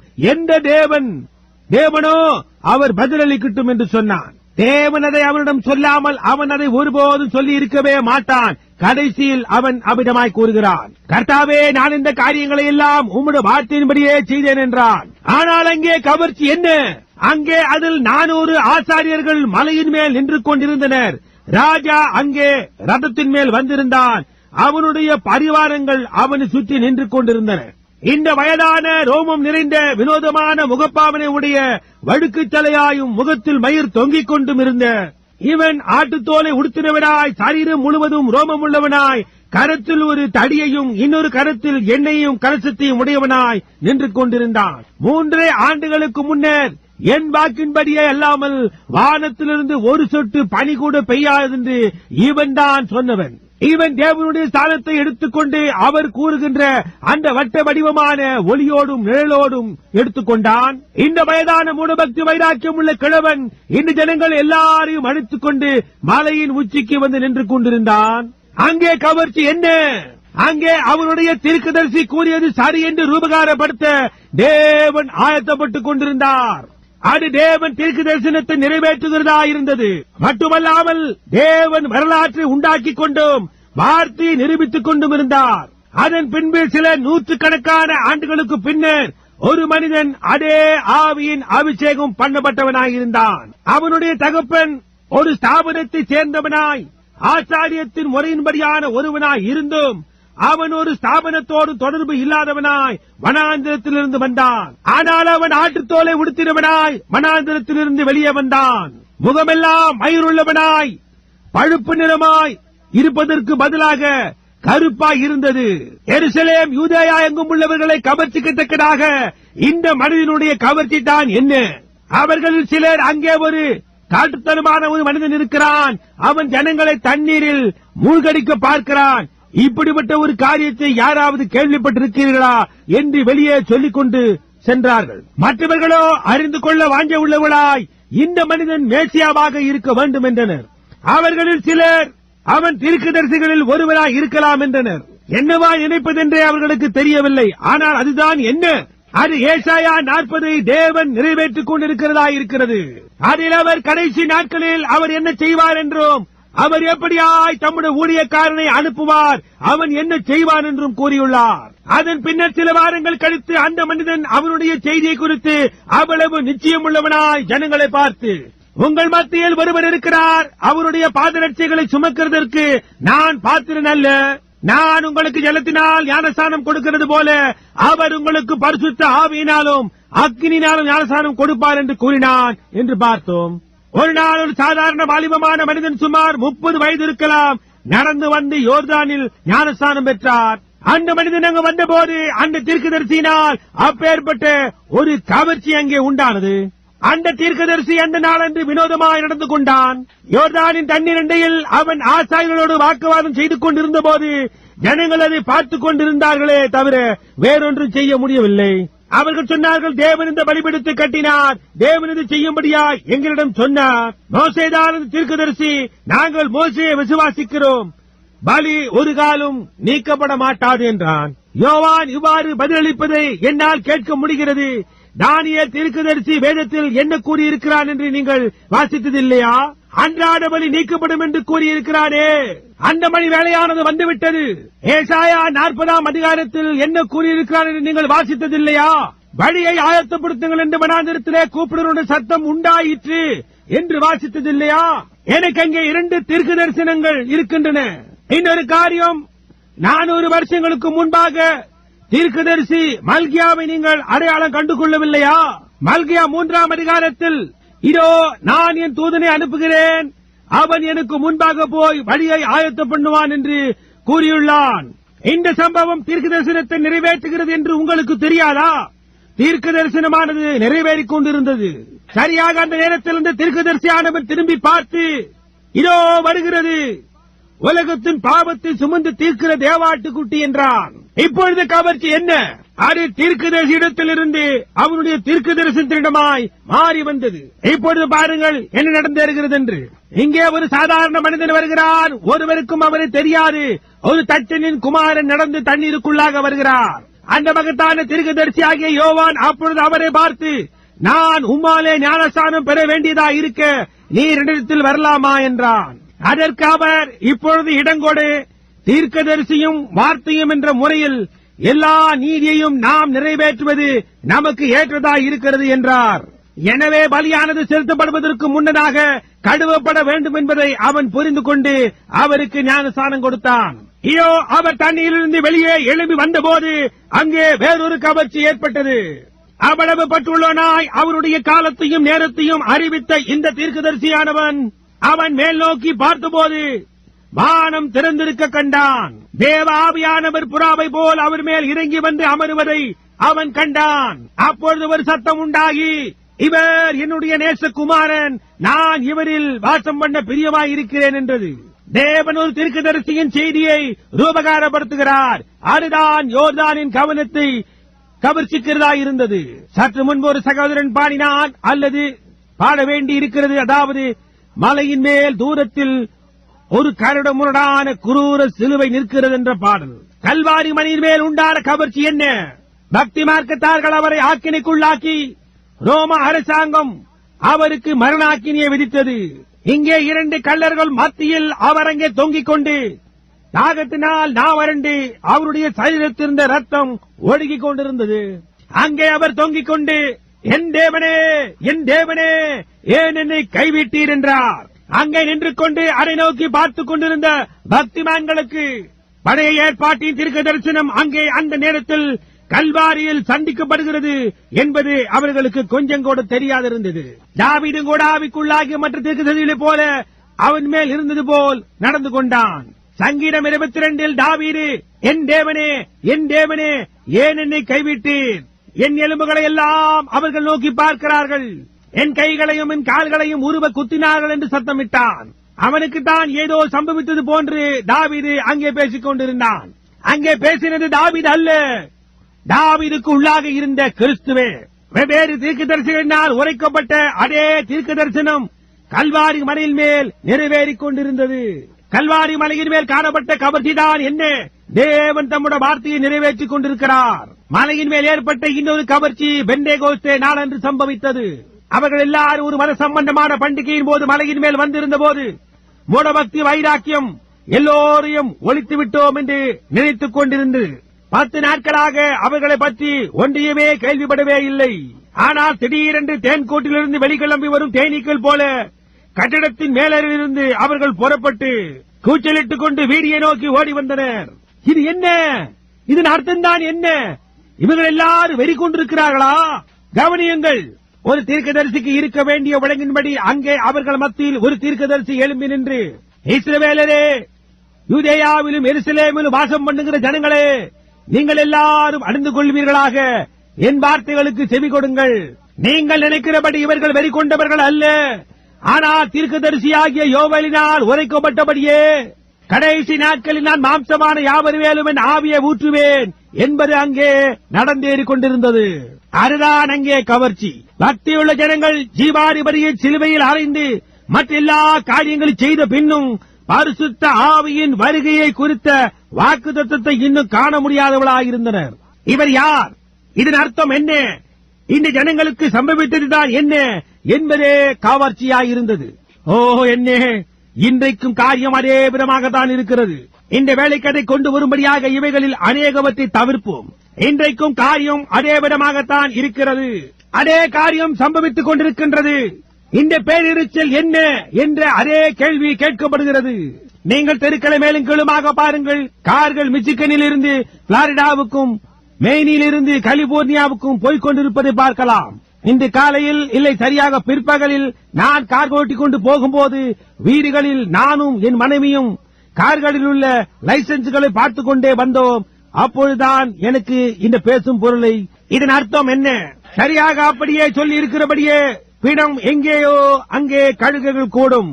நான் என் மனைவியிடம், தேனே, தேவன் செய்யும்படியாய் சொன்ன ஏதோ காரியத்தை துவங்கும்படியாக இவ்வுலகில் எனக்கு அருமையாயிருந்த எல்லா காரியங்களுக்கும் போய் வருகிறேன் என்று கூறி கடந்த இரவன்று விடை பெற்றது உனக்கு நினைவிருக்கின்றதா? அந்த பாட்டை நீங்கள் பாடினீர்கள். அவர்கள் கிழக்கிலும் மேற்கிலும் இருந்து வருவார்கள், அவர்கள் தூர தேசங்களில் இருந்து வருவார்கள். நம்முடைய ராஜாவோடு விருந்துண்டவும் அவருடைய விருந்தாளிகளாய் அவரோடு கூட புசிக்கவும் வருவார்கள். இந்த புனிதர்கள் எவ்வளவு ஆசீர்வதிக்கப்பட்டவர்கள்! திவ்ய அன்பினால் ஜொலிக்கும் அவருடைய முகத்தை பார்த்துக் கொண்டே இருக்க அவருடைய கிருபையின் ஆசீர்வதிக்கப்பட்ட பங்கு பெறுகிறவர்களாய் அவருடைய கிரீடத்தில் ரத்தினங்களைப் போல ஜொலிக்கும்படியாக வருவார்கள். அதுதான் அங்கே கவர்ச்சி. முன்குறிக்கப்பட்ட தேவனுடைய வித்துக்களால் அதை பின்பற்றுவதை தவிர வேறொன்றையும் அவர்களால் செய்ய முடியாது. அவர்களுக்கு அது அவர்களுடைய ஜீவனை காட்டிலும் மேலானதாயிருக்கிறது. எங்கள் உயிரை வேண்டுமானாலும் எடுத்துக் கொள்ளுங்கள், ஆனால் அதை மட்டும் எடுத்துக் கொள்ளாதீர்கள் என்பார்கள். கவர்ச்சிதான் என்ன? தேவன் வழக்கம் போன்று வார்த்தையை நிறைவேற்றிக் கொண்டிருக்கிறார். தீர்க்கதரிசி ஆகிய சகரியாவின் வார்த்தைகளை மீண்டுமாக நிறைவேற்றிக் கொண்டிருக்கிறார். சற்று முன்பாக அதிலிருந்து 9ஆம் வசனத்தை பார்த்தோம். அதில் இயேசுவானவர் ஒரு வெள்ளை கழுதையின் மேல் ஏறிக்கொண்டு எருசலேமுக்குள் பிரவேசிக்கிறார். சகரியா கூறின தீர்க்க தரிசனம் நிறைவேறியது. அந்த தீர்க்க தரிசனத்தில் இங்கே, சீயோன் குமாரத்தியே மிகவும் கலிகூறு, எருசலேம் குமாரத்தியே கெம்பீரி, இதோ உன் ராஜா உன்னிடத்தில் வருகிறார். அவர் நீதியுள்ளவரும் ரட்சிக்கிறவரும் தாழ்மையுள்ளவரும் கழுதையின் மேலும் கழுதை குட்டியாகிய மரியின் மேலும் ஏறி வருகிறவருமாய் இருக்கிறார் என்று இருக்கிறது. மத சம்பந்தமான தலைமை காரியாலயமாக எருசலேமிலே ஏற்பட்ட கவர்ச்சி அதுதான். ஒரு கடைசி நாள் சம்பவத்தை நாம் பார்க்கிறோம். நாம் சகரியாவின் புத்தகத்தில் இன்னும் சில பாகங்களை புரட்டி அதை குறித்து அவன் என்ன சொல்லி இருக்கிறான் என்று பார்ப்போம். அப்படியானால் நாம் அதை கடைசி நாட்களுக்கு என்று புரட்டி பார்ப்போமாக. மத்திய காலம் என்று ஒன்று இருந்தது. இப்பொழுது நாம் கடைசி நாட்களுக்கானதை பார்ப்போம். இப்பொழுது சகரியா 14ஆம் அதிகாரத்துக்கு திருப்பி 4ஆம் வசனம் முதல் பார்ப்போம். கவனியுங்கள். நாம் வேத வார்த்தைகளிலிருந்து ஒரு பகுதியை வாசிக்கப் போகிறோம். சுமார் 9 வசனங்கள் 4 முதல் 9 வரை கூர்ந்து கவனியுங்கள். அவர் கடைசி நாட்கள் வருவதை குறித்து தீர்க்க தரிசனம் கூறியிருக்கிறான். எனவே இப்பொழுது கூர்ந்து கவனியுங்கள். இதை கர்த்தர் உரைக்கிறதாவதா இருக்கிறது. இவைகள் வேத வசனங்கள். சகரியா 14. சகரியா 9 என்ன கூறியுள்ளது என்பது இருக்கிறதா? அவர்கள் அதை அடையாளம் கண்டுகொள்ளவில்லை. இன்றைக்கு அது என்னவா இருக்கிறது? சகரியா 14 அவருடைய வருகையை குறித்து பேசிக் கொண்டிருக்கிறது. அந்நாளிலே அவருடைய பாதங்கள் கிடைக்க எருசலேமுக்கு எதிரே இருக்கிற ஒலிவ மலையின் மேல் நிற்கும். அப்பொழுது மகா பெரிய பள்ளத்தாக்கு உண்டாகும்படி ஒலிவ மலை தன்னடு மையத்திலே கிழக்கு மேற்கா எதிராக பிளந்து போம். அதனாலே ஒரு பாதி வடபாகத்திலும் ஒரு பாதி தென்பகத்திலும் சாயும். அப்பொழுது என் மலைகளின் பள்ளத்தாக்கு வழியாய் ஓடி போவீர்கள். மலைகளின் பள்ளத்தாக்கு ஆற்றால் மட்டும் போகும். நீங்கள் யூதாவின் ராஜாவாகிய உசியாவின் நாட்களில் பூமி அதிர்ச்சிக்கு தப்பி ஓடி போறது போல் ஓடி போவீர்கள். பூமியையே பிளக்கத்தக்கதான இன்னொரு பூமி அதிர்ச்சி. இங்கே நீங்கள் வேத வார்த்தையை தொடர்ந்து வாசிக்க வேண்டுமானால் 5ஆம் வசனத்தில் பாருங்கள். ஒலிவ மலை பிளக்கப்படுதல் ஒரு பூமி அதிர்ச்சியின் காரணமாய்தான் இருக்கும் என்று புலப்படுகின்றது. இது ஏசாயா 29:6 வெளிப்படுத்தல் 16:9 மூலமாக உறுதிப்படுத்தப்படுகிறது. சரியாக அப்படியே. அது என்ன? அவருடைய முதல் வருகையை குறித்து கூறின அதே தீர்க்கதரிசியானவன் அவருடைய 2வது வருகையை காண்கிறான். பூமி அதிர்ச்சியின் நாட்களில் நடந்தது போன்று. பாருங்கள், பூமி அதிர்ச்சிகள் என்ன செய்கிறது என்று அவைகள் முன்குறித்து முன்னறிவிக்கப்பட்டுள்ளதை பார்த்தீர்களா? தேவனாகிய கர்த்தர் வருவார். தேவரீரோடே எல்லா பரிசுத்தவான்களும் வருவார்கள். அந்த நாளிலே அல்லேலூயா. அந்த நாளிலே வெளிச்சம் இல்லாமல் ஒருவேளை பிரகாசமும் ஒருவேளை மப்புமாயிருக்கும். ஒரு நாள் உண்டு, அது கர்த்தருக்கு தெரிந்தது. அது பகலும் அல்ல, இரவும் அல்ல. ஆனால் சாயங்காலத்திலே வெளிச்சம் உண்டாகும். ஓ தேவனே, சாயங்காலத்திலே வெளிச்சம் உண்டாகும். அதே தீர்க்கதரிசி. ஜனங்களோ குருடாய் இருக்கிறார்கள். கவர்ச்சிதான் என்ன? தொடர்ந்து இன்னும் சில வசனங்களை வாசிப்போம். அந்நாளிலே ஜீவ தண்ணீர்கள் எருசலேமில் இருந்து புறப்பட்டு பாதி கிழக்கு சமுத்திரத்துக்கும் பாதி மேற்கு சமுத்திரத்துக்கும் போய் மாரி காலத்துக்கும் கோடை காலத்துக்கும் இருக்கும். சுவிசேஷம் யூதர்களுக்கும் புறஜாதிகளுக்கும் செல்லுதலாகும். அப்பொழுது கர்த்தர் பூமியின் மீதெங்கும் ராஜாவாயிருப்பார். அந்நாளில் ஒரே கர்த்தர் இருப்பார். அவருடைய நாமமும் ஒன்றாயிருக்கும். சாயங்காலத்திலே வெளிச்சம் உண்டாகும். உண்மை. மகிமைக்கு போகும்படியை நீ நிச்சயம் கண்டடைவாய். தண்ணீரின் வழியில் இந்த நாளின் வெளிச்சத்தில் விலையேற பெற்ற இயேசுவின் நாமத்தில் அடக்கம் பண்ணப்படுதலில் கண்டடைவாய். வாலிபரே, வயோதிபரே, உங்கள் பாவங்களிலிருந்து மனம் திரும்புங்கள். அப்பொழுது பரிசுத்த ஆவியானவர் நிச்சயம் உட்பிரவேசிப்பார். அந்த சாயங்கால வெளிச்சம் வந்தாயிற்று. தேவனும் கிறிஸ்துவும் ஒன்று என்பது உண்மையே. நாம் எங்க இருக்கிறோம் என்று பாருங்கள். நாடுகள் உடைகின்றன. இஸ்ரவேல் விழித்தெழும்புகிறாள். நம்முடைய தீர்க்கதரிசிகள் முன்னிறுத்த அடையாளங்கள். கடைசி நாட்களில் புறஜாதியாருக்கு பூமி அதிர்ச்சிகள் உண்டாகும் என்பதே. புறஜாதிகளின் நாட்கள் கணக்கிடப்படுகின்றது. பயம் எங்கும் சூழ்ந்து கொள்ளுகிறது. ஓ சிதறடிக்கப்பட்டோரே, உங்களுடைய சொந்தமானதற்கு திரும்புங்கள். உதைத்து வெளியே தள்ளப்பட்டோரே, இந்த உடன்படிக்கை பெட்டிகள் புதிய வண்டிகளில் கொண்டு செல்லப்படுகின்றன. மரணம் உங்களை தாக்குவதற்கு முன்பாக அங்கிருந்து வெளியே பாருங்கள். தேவனதை உறுதிப்படுத்திருக்கிறார். அது அந்த விதமாகவே இருக்கும். நான் பழைய ஏற்பாட்டின் இன்னொரு வேத வார்த்தைகளுக்கு திருப்புவோம். மல்கியா 4ஆம் அதிகாரம் அந்த சிறிய அதிகாரத்தை வாசிப்போம். இதோ சூளையை போல எரிகிற நாள் வரும். அப்பொழுது அகங்காரிகள் யாவரும் அக்கிரமம் செய்கிற யாவரும் துரும்பாயிருப்பார்கள். அது மல்கியா 3 முதல் வருகையை குறித்தது. இப்பொழுதோ அவருடைய 2வது வருகை பற்றியதா இருக்கிறது. டாக்டர் ஸ்கோபீல்டும் கூட இங்கே அவர் எழுதியிருக்கிற குறிப்புகளையும் நாம் ஆமோதிப்பதில்லை. ஆனால் அவர் சரியாக அதை வரிசைப்படுத்தி இருக்கிறார். மல்கியா 3 யோவானுக்கு கொடுக்கப்பட்ட கட்டளை என்றும் அது அவருடைய 2வது வருகையை குறித்தது என்றும் அதற்கு முன்பாக எலியாவின் வருகையை குறித்தும் என்றிருக்கிறது. அக்கிரமம் செய்கிற யாவரும் துரும்பாய் இருப்பார்கள். வரப்போகிற அந்த நாள் அவர்களை சுட்டெரிக்கும். அது அவர்களுக்கு வேரையும் கொப்பையும் வைக்காமற் போகும் என்று சேனைகளின் கர்த்தர் சொல்லுகிறார். அப்படியானால் நித்திய நரகம் எங்கே? ஆனாலும் என் நாமத்துக்கு பயந்திருக்கிற உங்கள் மேல் நீதின் சூரியன் உதிக்கும். அதன் செட்டைகளின் கீழ் ஆரோக்கியம் இருக்கும். நீங்கள் வெளியே புறப்பட்டு போய் கொழுத்த கன்றுகளை போல வளருவீர்கள். துன்மார்க்கரை மிதிப்பீர்கள். நான் இதை செய்யும் நாளிலே அவர்கள் உங்கள் உள்ளங்கால்களின் கீழ் சாம்பலாய் இருப்பார்கள் என்று சேனைகளின் கர்த்தர் சொல்லுகிறார். ஓரேவிலே இஸ்ரவேலர் எல்லாருக்காகவும் என் தாசனாகிய மோசேக்கு நான் கற்பித்த நியாயப்பிரமாணமாகிய கட்டளைகளையும் நியாயங்களையும் நினையுங்கள். இதோ இருக்கிறது எலியாவின் வருகை.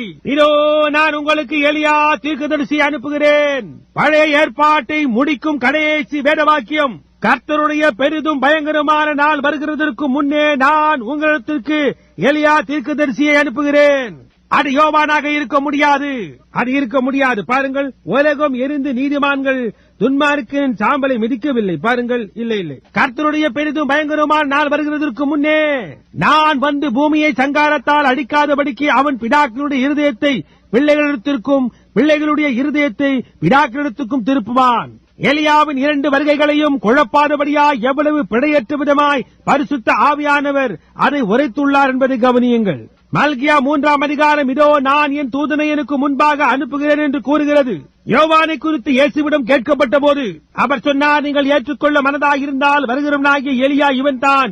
இதோ நான் என் தூதனை எனக்கு முன்பாக அனுப்புகிறேன் என்று தீர்க்கதரிசிகளால் உரைக்கப்பட்டவன் இவன்தான். இதுதான் வரவேண்டியவனாகிய எலியா இவன்தான். மல்கியா 3 என்றார். எவ்வளவு பிழையற்றதாய் வேத வார்த்தைகளை அது தருகிறது என்று பாருங்கள். விசுவாசிக்கவும் அதை காணவும் விரும்புகிறவர்களுக்கு இது என்ன என்று கவனியுங்கள். வேத வாக்கியத்தை படித்துக் கொண்டிருந்த போது இயேசுவானவர் மத்தியிலே நிறுத்திவிட்டது ஞாபகம் இருக்கின்றதா? ஏனென்றால் அதில் ஒரு பகுதி அப்பொழுதே நிறைவேறிவிட்டது. எஞ்சியுள்ளது அவருடைய 2ஆம் வருகை குறித்ததாகும். கர்த்தருடைய அனுக்கிரக பரிசுத்தை பிரசித்திப்படுத்தவும் இருதயம் நறுங்குண்டவர்களை குணமாக்கவும் என்று படித்துவிட்டு நிறுத்திவிட்டார். தேவ நீதியை புறஜாதிகளுக்கு சரி கட்டுவார் என்னும் பாகத்தை அவர் படிக்கவே இல்லை. அது 2ஆம் வருகை மட்டுமாய் வைக்கப்பட்டிருக்கிறது. இங்கே இந்த வேத வாக்கியம் அதற்கு இணையாக உள்ளதை கவனியுங்கள். அவன் எலியா பிதாக்களுடைய இருதயத்தை பிள்ளைகளுக்கு திருப்புவான்.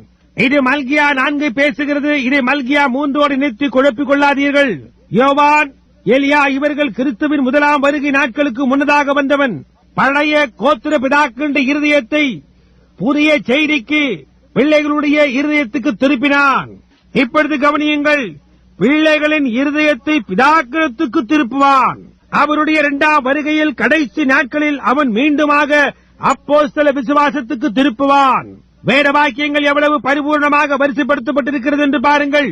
அது பழைய ஏற்பாட்டின் முடிவாய் இருக்கிறது. பழைய ஏற்பாடு. இப்பொழுது நாம் சாயங்கால நேரத்திலே வெளிச்சத்தை காண்கிறோம். அது என்ன? அது உச்சி, மரத்தின் உச்சி. காலையில் நான் சொன்னது போல நாம் ஸ்தாபனங்கள் நூடாக வந்தோம். இன்று காலையில் நாம் பேசினது போன்று ஒரு ஆரஞ்சு மரம் அல்ல, ஆனால் துவக்கத்தில் இல்லாதிருந்த கிச்சிலி, எலுமிச்சை முதலான மற்றெல்லா காரியங்களும் நமக்கு உண்டாயிருந்தது. இதை தவறவிடாதீர்கள். இதோ அது வருகிறது. எல்லா ஸ்தாபனங்களும் அவர்களின் பாகத்தை ஏற்று முடித்த பின்னர் அவைகளுக்கு துவங்குகையில் வெளிச்சமே இல்லை. பகலோ அல்லது இரவோ என்று அடைக்க முடியாததான ஒரு நாள் உண்டாயிருக்கும். அவர்கள் என்ன செய்து கொண்டிருக்கிறார்கள்?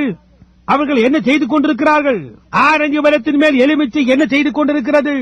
மேலெலும்பி வருகின்ற ஆரஞ்சு மரத்தின் சாரத்தை உறிஞ்சி அதை தாறுமாறாக்கி ஒரு எலுமிச்சையை கொடுக்கின்றது.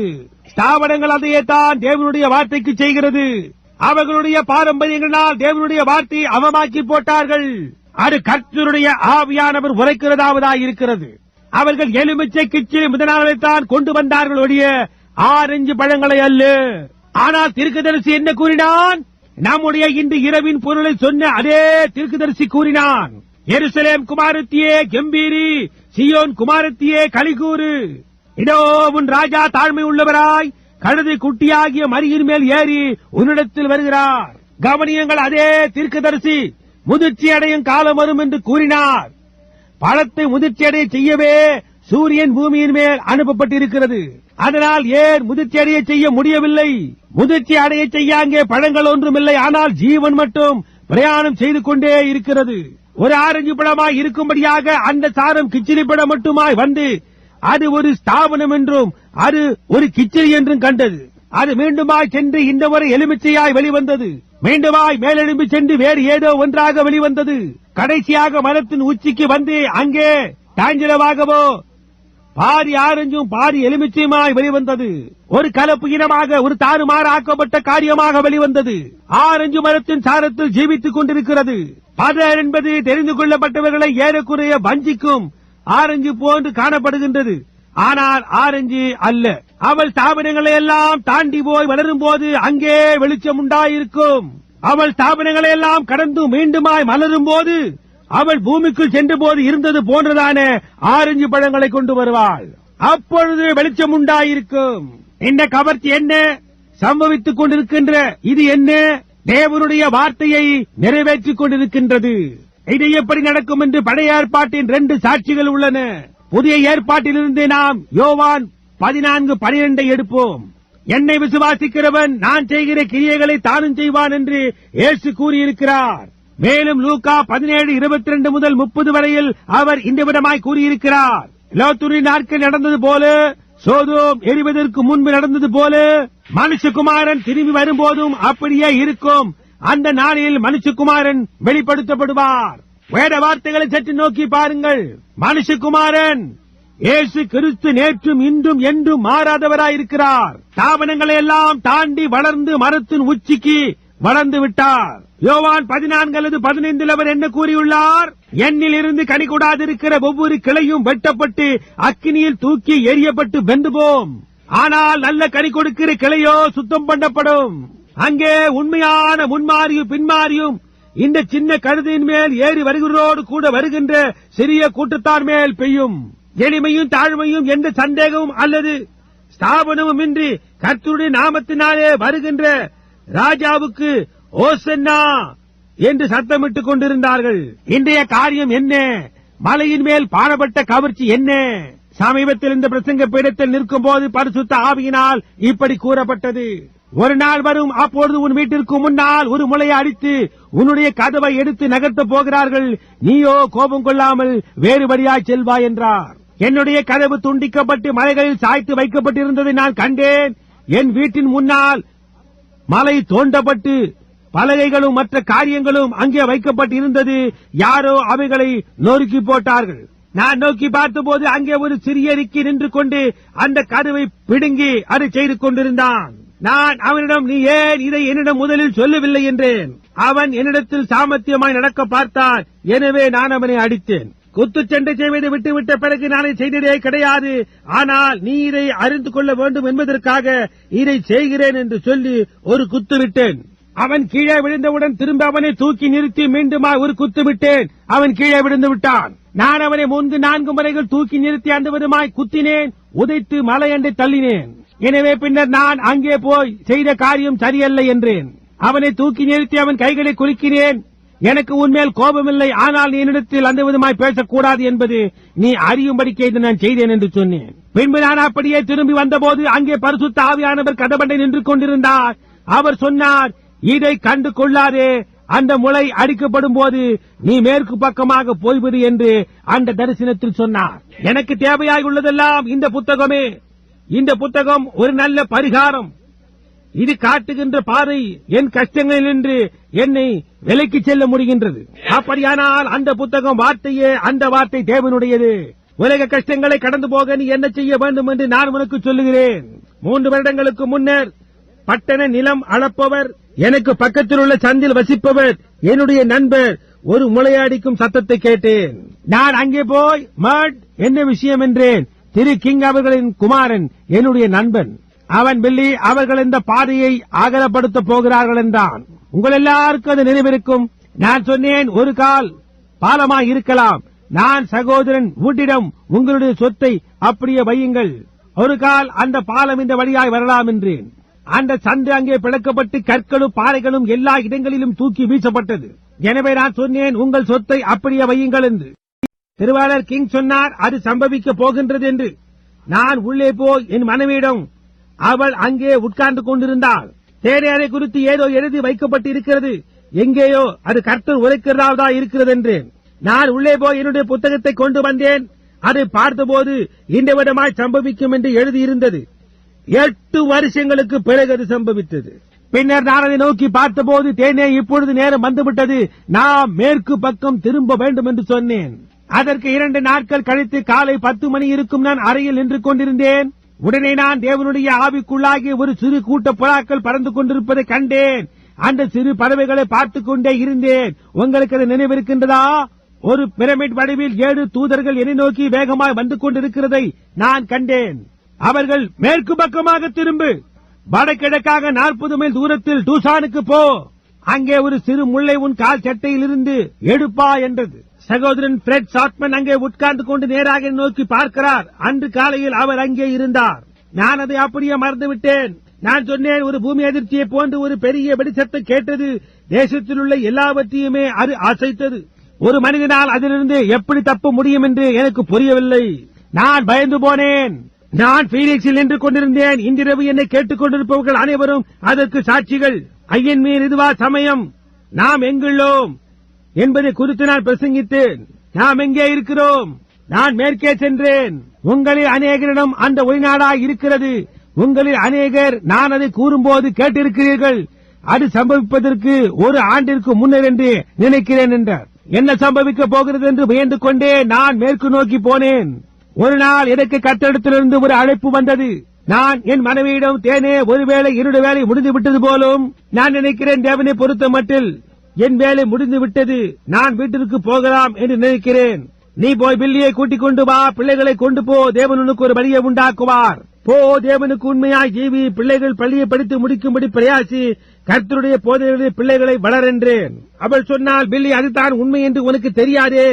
நான் சொன்னேன், தெரியாதுதான். ஆனால் எந்த ஒரு மனிதனும் அந்த வெடியிலிருந்து உயிர் பிழைக்க முடியாது என்றேன். ஒரு நாள் காலை கர்த்தர் என்னை எழுப்பி, எழுந்திரு, அங்கே சபீனா கான்யான் மலைக்கு போய் என்று சொன்னார். நான் ஒரு துண்டு காகிதத்தையும் வேதாகமத்தையும் எடுத்துக்கொண்டேன். என் மனைவியிடம் எங்கே போகிறீர்கள் என்றால், நான் சொன்னேன், எனக்கு தெரியாது, நான் திரும்பி வந்து உனக்கு கூறுகிறேன் என்றேன். நான் நேராக கான்யானுக்கு போய் மேலாக மலையில் ஏறி கடுகுகள் வட்டப்படுகின்ற இடம் மட்டுமாய் போனேன். சில வான்கள் அங்கே நின்று கொண்டிருக்கிறது. நான் கவனித்துக் கொண்டிருந்தேன். நான் ஜெபிக்கும்படியாய் முழங்கால் படியிட்டு என் கைகளை உயர்த்தினேன். ஒரு பட்டயம் என் கையில் விழுந்தது. நான் சுற்றுமுற்றும் பார்த்து அது என்ன என்று எண்ணினேன். எனக்கு புத்தி கோளாறு ஒன்றுமில்லையே. இதோ அந்த பட்டயம் சூரிய வெளிச்சத்தில் பளபளப்பாயும் மின்னிக்கொண்டு பிரகாசித்துக் கொண்டும் இருக்கிறதை, என் கரத்தில் இருக்கிறதையும் கண்டேன். நான் சொன்னேன், இந்த கேன்யானில் இங்க மைல்கள் தூரத்துக்கு ஜனசந்ததியே கிடையாது. இது எங்கிருந்து வந்திருக்க கூடும்? அப்போது ஒரு சத்தம், இது அந்த ராஜாவின் பட்டயம் என்று கூற கேட்டேன். நான் சொன்னேன், ஒரு ராஜா ஒரு மனிதனுக்கு ஒரு பட்டயத்தை கொடுத்து அவனுக்கு நைட் பட்டம் கொடுக்கிறான் என்று.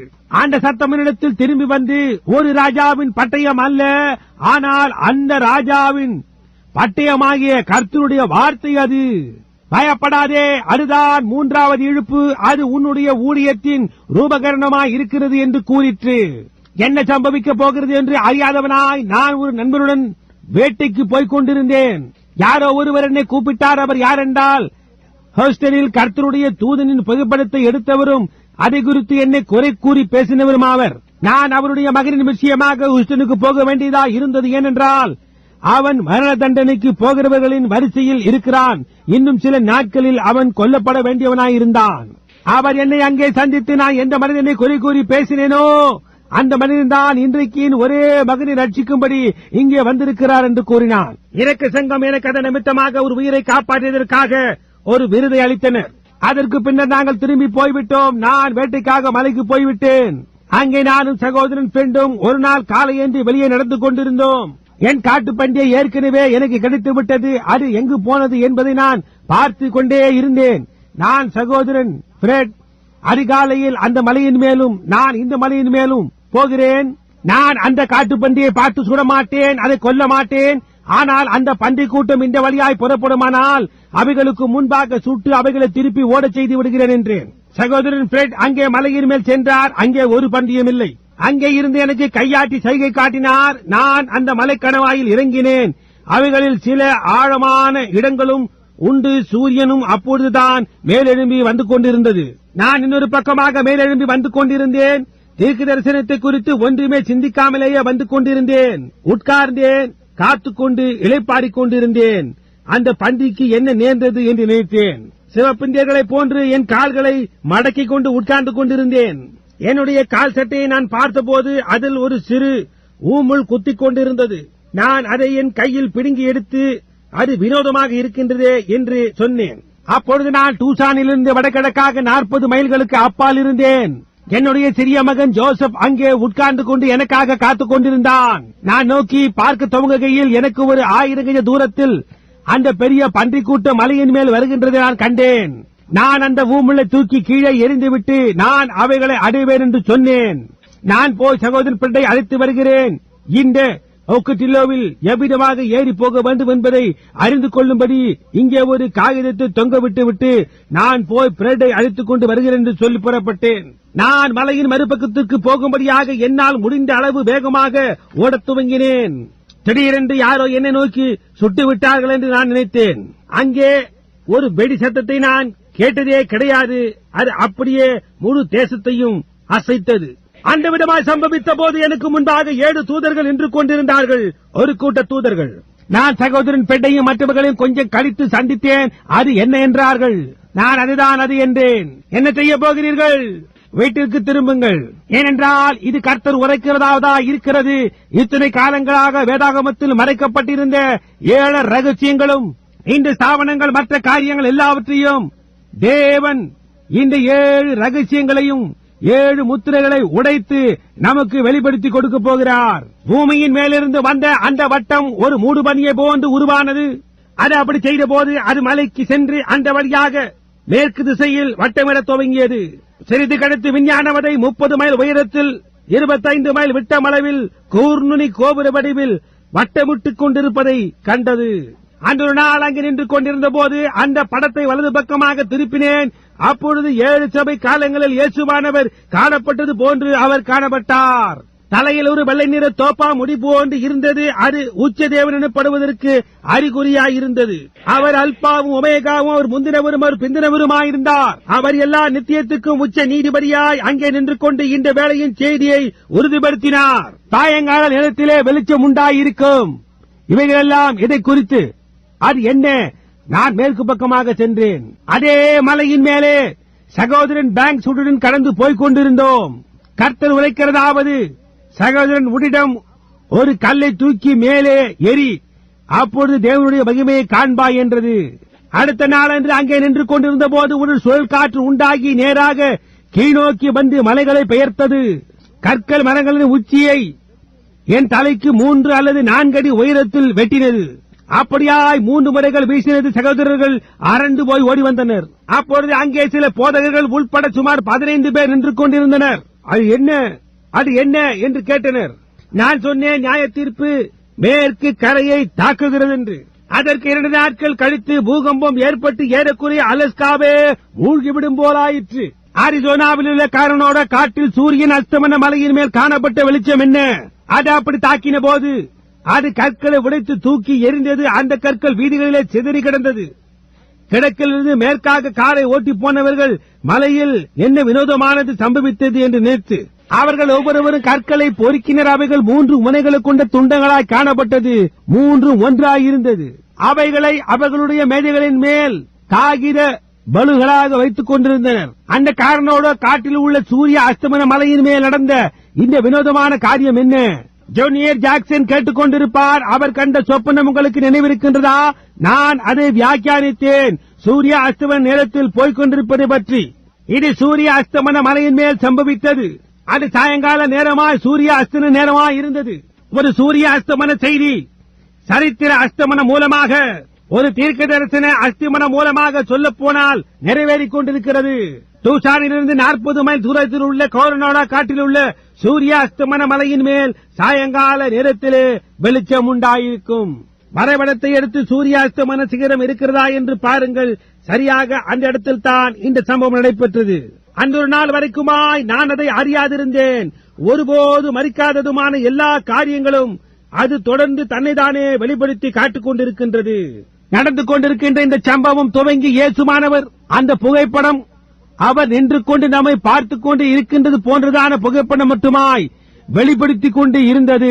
சரியாக அந்த சூரிய அஸ்தமன மலையின் மேல் சூரிய அஸ்தமன வெளிச்சமும் சாயங்கால வெளிச்சமும் வந்துவிட்டது.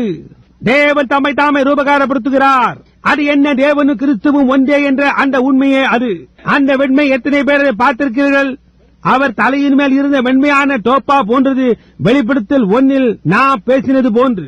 பாருங்கள், உச்ச தெய்வத்துவம், உச்ச அதிகாரம். வேறு ஒரு சத்தம் இல்லை, வேறு ஒரு தேவன் இல்லை, வேறு ஒரு காரியமும் இல்லை.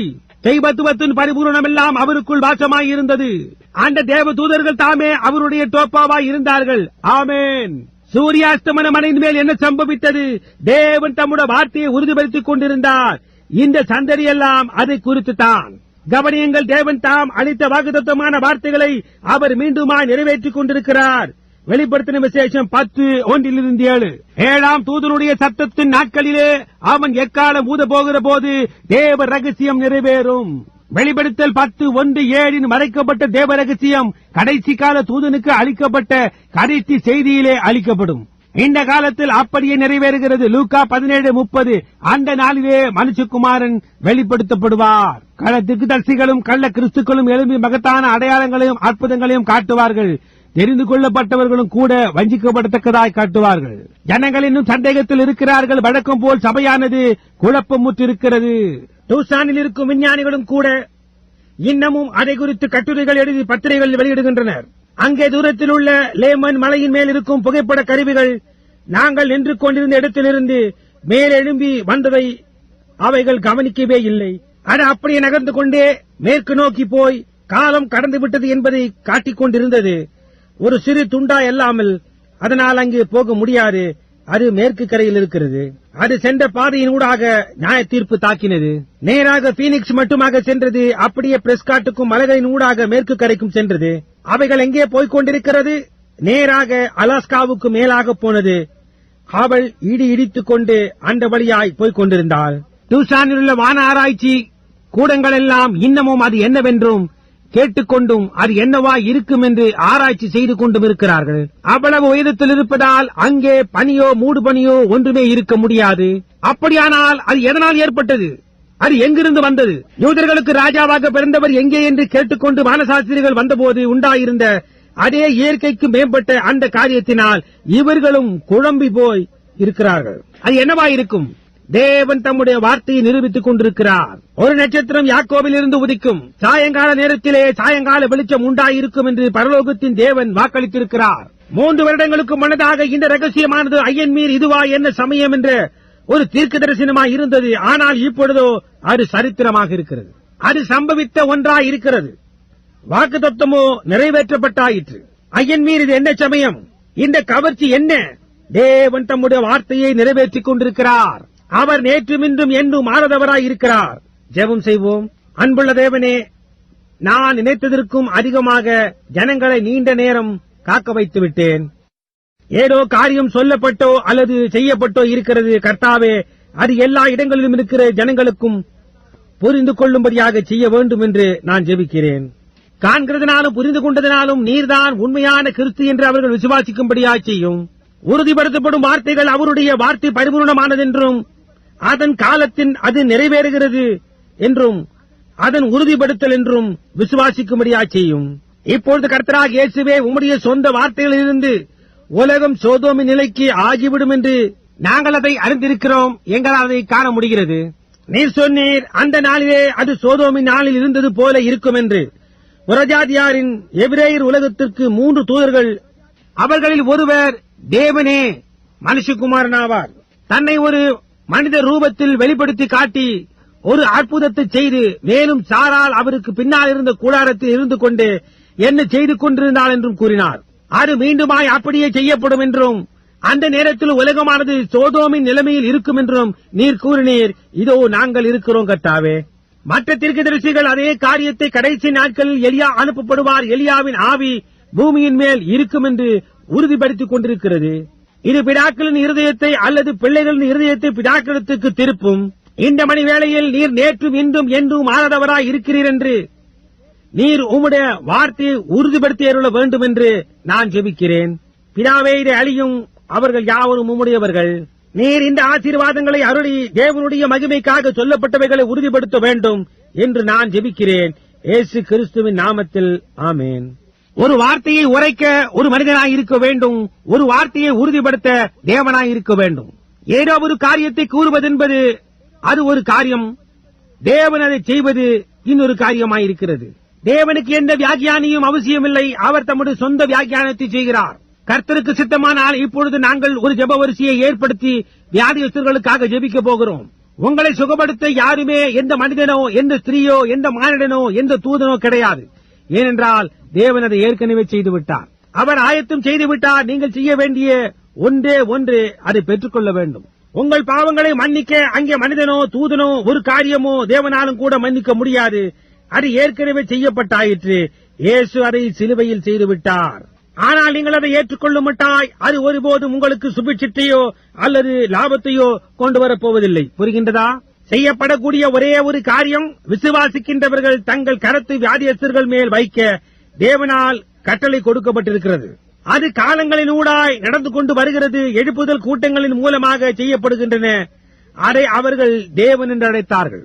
ஆபிரகாம் அநேக அடையாளங்களை கண்டவன். ஆனால் சோதோம் பற்றி எரிகிறதற்கு முன்பாக ஆபிரகாம் தன் கடைசி அடையாளத்தை காண வேண்டியதான ஒரு நேரம் அவனுக்கு வந்தது. அது என்னவென்றால் தேவன் தம்மை தாமே ஒரு மனித ரூபத்தில் வெளிப்பட செய்த ஒன்றாய் இருக்கிறது. நீங்கள் அதை விசுவாசிக்கிறீர்களா?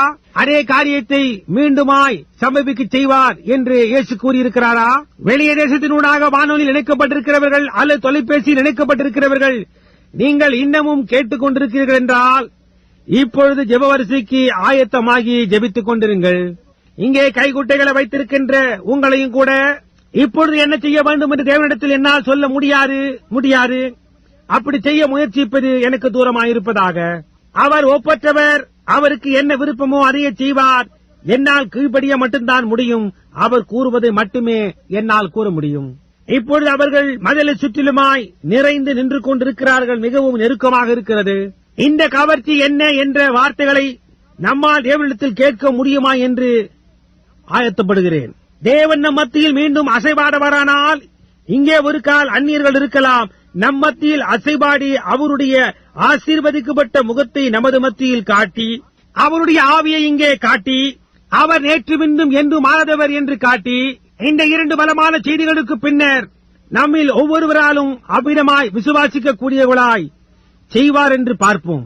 உங்களால் அதை செய்ய முடியுமா? இங்கு உஷ்ணமாயும் நெருக்கமாயும் சுவற்றின் மேல் சாய்ந்து கொண்டும் ஜனங்கள் இருப்பதினால் ஜெப வரிசை அழைப்பதற்கு பதிலாக நான் இந்த பக்கமாக சுற்றி பார்த்து என் ஜெப வரிசையை அழைப்பேனால் அங்கே நின்று கொண்டு உங்களால் அதை செய்ய முடியாது. நான் இந்த வழியாய் அழைக்க முடியுமா? வியாதியாயும் கட்டிலும் எல்லாமுமாய் படுத்துக் கொண்டிருக்கிற உங்களால் அதை செய்ய முடியாது. எனவே நீங்கள் எங்கே இருக்கிறீர்களோ அங்கேயே உட்கார்ந்து கொண்டு தேவனை விசுவாசியுங்கள். ஒரு கால் உங்களுடைய ஜெப அட்டை இருந்தால் அதை பற்றிக் கொண்டிருங்கள். அது நல்லதாயிருக்கும். நீங்கள் ஜெப வரிசையில் வர விரும்பினால் நாங்கள் உங்களிடம் வருவோம். ஆனால் நீங்கள் ஜெப வரிசையில் வர வேண்டிய அவசியம் இல்லை. அந்த ஒரு ஷெப்பர்ட் அவர்கள் கடந்த ஞாயிறன்று ஜெப வரிசையில் வரவே இல்லை. அவரிடம் ஜெப அட்டை இல்லை என்று நான் நினைக்கிறேன். திருவாளர் ஷெப்பர்ட் என்று இங்கு இருக்கிறாரா? அவர் எங்கே இருக்கிறார்? இங்கே இருக்கிறாரா? அவர் பின்னால் உட்கார்ந்து இருக்கிறார். உம்மிடம் ஜெப அட்டை இருக்கிறதா திருவாளர் ஷெப்பர்ட்? உம்மிடம் இல்லை அல்லவா? அவரிடம் ஜெப அட்டை இல்லை. அவர் மீண்டும் இன்றிரவு இங்கே உட்கார்ந்து கொண்டிருக்கிறார். சகோதரன் ஷெப்பர்ட், அது உட்கார்ந்து இருப்பதற்கு நல்ல இடம். நீங்கள் அங்கே இருக்கத்தான் வேண்டும் என்பதில்லை. ஆனால் விசுவாசத்தை உடையவளாயிருங்கள். ஏனென்றால் நினைவிருக்கட்டும், ஒரு சிறு ஸ்திரீ அவருடைய வஸ்திரத்தின் தொங்கலை தொட்டதும் அவர் அதை உணர்ந்து கொண்டார். அவரோ நேற்று இன்றும் என்று மாறாதவராயிருக்கிறார். புதிய ஏற்பாட்டில் உள்ள எபிரேயர் நிருபம் அவர் ஒரு பிரதான ஆசாரியர் என்றும் இன்றிரவு அவரால் நம்முடைய பலவீனங்களை குறித்து பரிதவிக்க கூடும் என்றும் சொல்லப்பட்டிருக்கிறது. நீங்கள் அதை விசுவாசிக்கிறீர்களா? அப்படியானால் விசுவாசம் உண்டவளாயிருங்கள். அதை சந்தேகியாதேயுங்கள். அதை விசுவாசியுங்கள். அது நிறைவேறலுக்குள் வரும். உங்களால் விசுவாசிக்க கூடுமானால் நீங்கள் கேட்டுக்கொள்வது எதுவோ அதை பெற்றுக் கொள்வீர்கள். ஆனால் நீங்கள் அதை விசுவாசித்தாக வேண்டும். எத்தனை பேர் இப்பொழுது அதை விசுவாசிக்கப் போகிறீர்கள்? தேவன் உங்களை ஆசீர்வதிப்பாராக. நீங்கள் யார் என்று எனக்கு தெரியாது. உங்களில் ஒருவரையும் எனக்கு தெரியாது. உங்களில் யாரையுமே நான் தெரிந்திருக்க வேண்டும் என்பது என் வேலை அல்ல. இந்த காரியங்களை எல்லாம் அறிந்திருக்க வேண்டியது தேவனுடைய வேலையாயிருக்கிறது. ஆனால் நீங்கள் அதை விசுவாசிப்பீர்களானால் அவர் அதை செய்து காட்டுவார். இப்பொழுது நீங்கள் அதை விசுவாசிக்கிறீர்களா? இப்பொழுது அன்புள்ள தேவன், நிச்சயமாக நாங்கள் ஒரு கலப்பு கிறிஸ்தவர்கள் அல்ல. குழந்தைகளைப் போல தட்டி கொடுத்து கொஞ்சி நடத்தப்பட வேண்டியவர்களாயும் இல்லை. அந்த விதமான ஆட்கள் உம்மிடத்தில் இல்லை. உம்மிடத்தில் உள்ளவர்கள் கருடமுடான விசுவாசிகளே. தேவனுடைய பிரசன்னமே ஒரு மனிதன் இருதயத்தை அனல் மூட்டும். ஆபிரகாமை போன்று அவன் தேவனை விசுவாசித்தான். நீங்கள் உங்களைத்தானே அவர் அறியும்படியாய் செய்தீர்கள். பின்னர் நீர் அவனுக்கு தோன்றி ஒரு அடையாளத்தை செய்தீர். அவர் உம்மை விசுவாசித்தான். நீர் அவனுடைய சொந்த சரீரத்தின் பாகமாகிய அவனுடைய மனைவியாகிய சாராளின் சரீரத்தையும் அவனுடைய சரீரத்தையும் வாலிப சரீரமாக மாறும்படி செய்தீர். அதற்கு பின்னரே வாக்குத்தத்தம் பண்ணப்பட்ட அந்த புதிய குழந்தை வெளிவந்தது. தேவனே, இந்த நாளிலே அதே விதமாய் இருக்கும் என்று நீர் வாக்களித்திருக்கிறீர். இந்த வார்த்தையை நீர் உறுதிப்படுத்தும்படியாய் நான் ஜெபிக்கிறேன். அந்த ஒரு வாக்குத்தத்தத்தின் பேரில் நாம் இன்று இடைப்படுவோம். அதாவது சோதோமின் நாட்களில் இருந்தது போலவே இருக்கும். நியாய தீர்ப்பு சோதோமை தாக்கி சோதோம் எரிக்கப்படுவதற்கு முன்னர், புறஜாதியாரின் உலகம் அழிக்கப்படுவதற்கு முன்னர் இருக்கும் என்று வாக்களித்திருக்கிறீர். எனவே நியாய தீர்ப்பானது புறஜாதியாரின் உலகத்தை தாக்கும் நிலையில் இருக்கிறது. யாக்கோபின் உபத்திரவம் தானியேலின் 70 வாரங்களின் தொடர்ச்சி உபத்திரவ காலம். இதற்கு யூதர்களுக்கு இன்னும் 3 வருடங்கள் இருக்கிறது. புறஜாதியாரின் நாட்கள் எண்ணப்பட்டாயிற்று. நாம் போக வேண்டியதான வேலையாயிருக்கிறது. நீர் அந்த அடையாளத்தை கொடுத்தீர். அது மீண்டும் சம்பவிக்கும் என்று கூறியிருக்கிறீர். அதை அழியும் தேவனே, நாங்கள் உம்முடைய கரத்தில் இருக்கிறோம். உமக்கு தகுதியாய் தோன்றுகிறதை எங்களுக்கு செய்யும். இயேசு கிறிஸ்துவின் நாமத்தில் ஆமேன். இப்பொழுது பயப்படாதிருங்கள். நான் பயந்து கொண்டிருந்தால் எப்படியாயிருக்கும்? இப்பொழுது இங்கே நான் ஒரு காரியத்தை செய்கிறேன். அது முற்றிலுமாய் தேவனுடைய ராஜாதிபத்தியத்தை சார்ந்ததாயிருக்கிறது. ஆனால் நான் ஏன் இதை செய்கிறேன்? அப்படியா இருக்கும் என்று அவர் கூறியிருக்கிறார். ஆகவே அது காரியத்தை முடிக்கின்றது. அது உறுதிப்படுத்தப்பட்டதாக அவர் தம்மை தாமே அந்த விதமாக உங்களுக்கு முன்பாக செய்வாரானால் நீங்கள் விசுவாசிக்க மாட்டீர்களா? இப்பொழுது நீங்கள் அதை நம்ப மட்டும் செய்து விசுவாசியுங்கள்.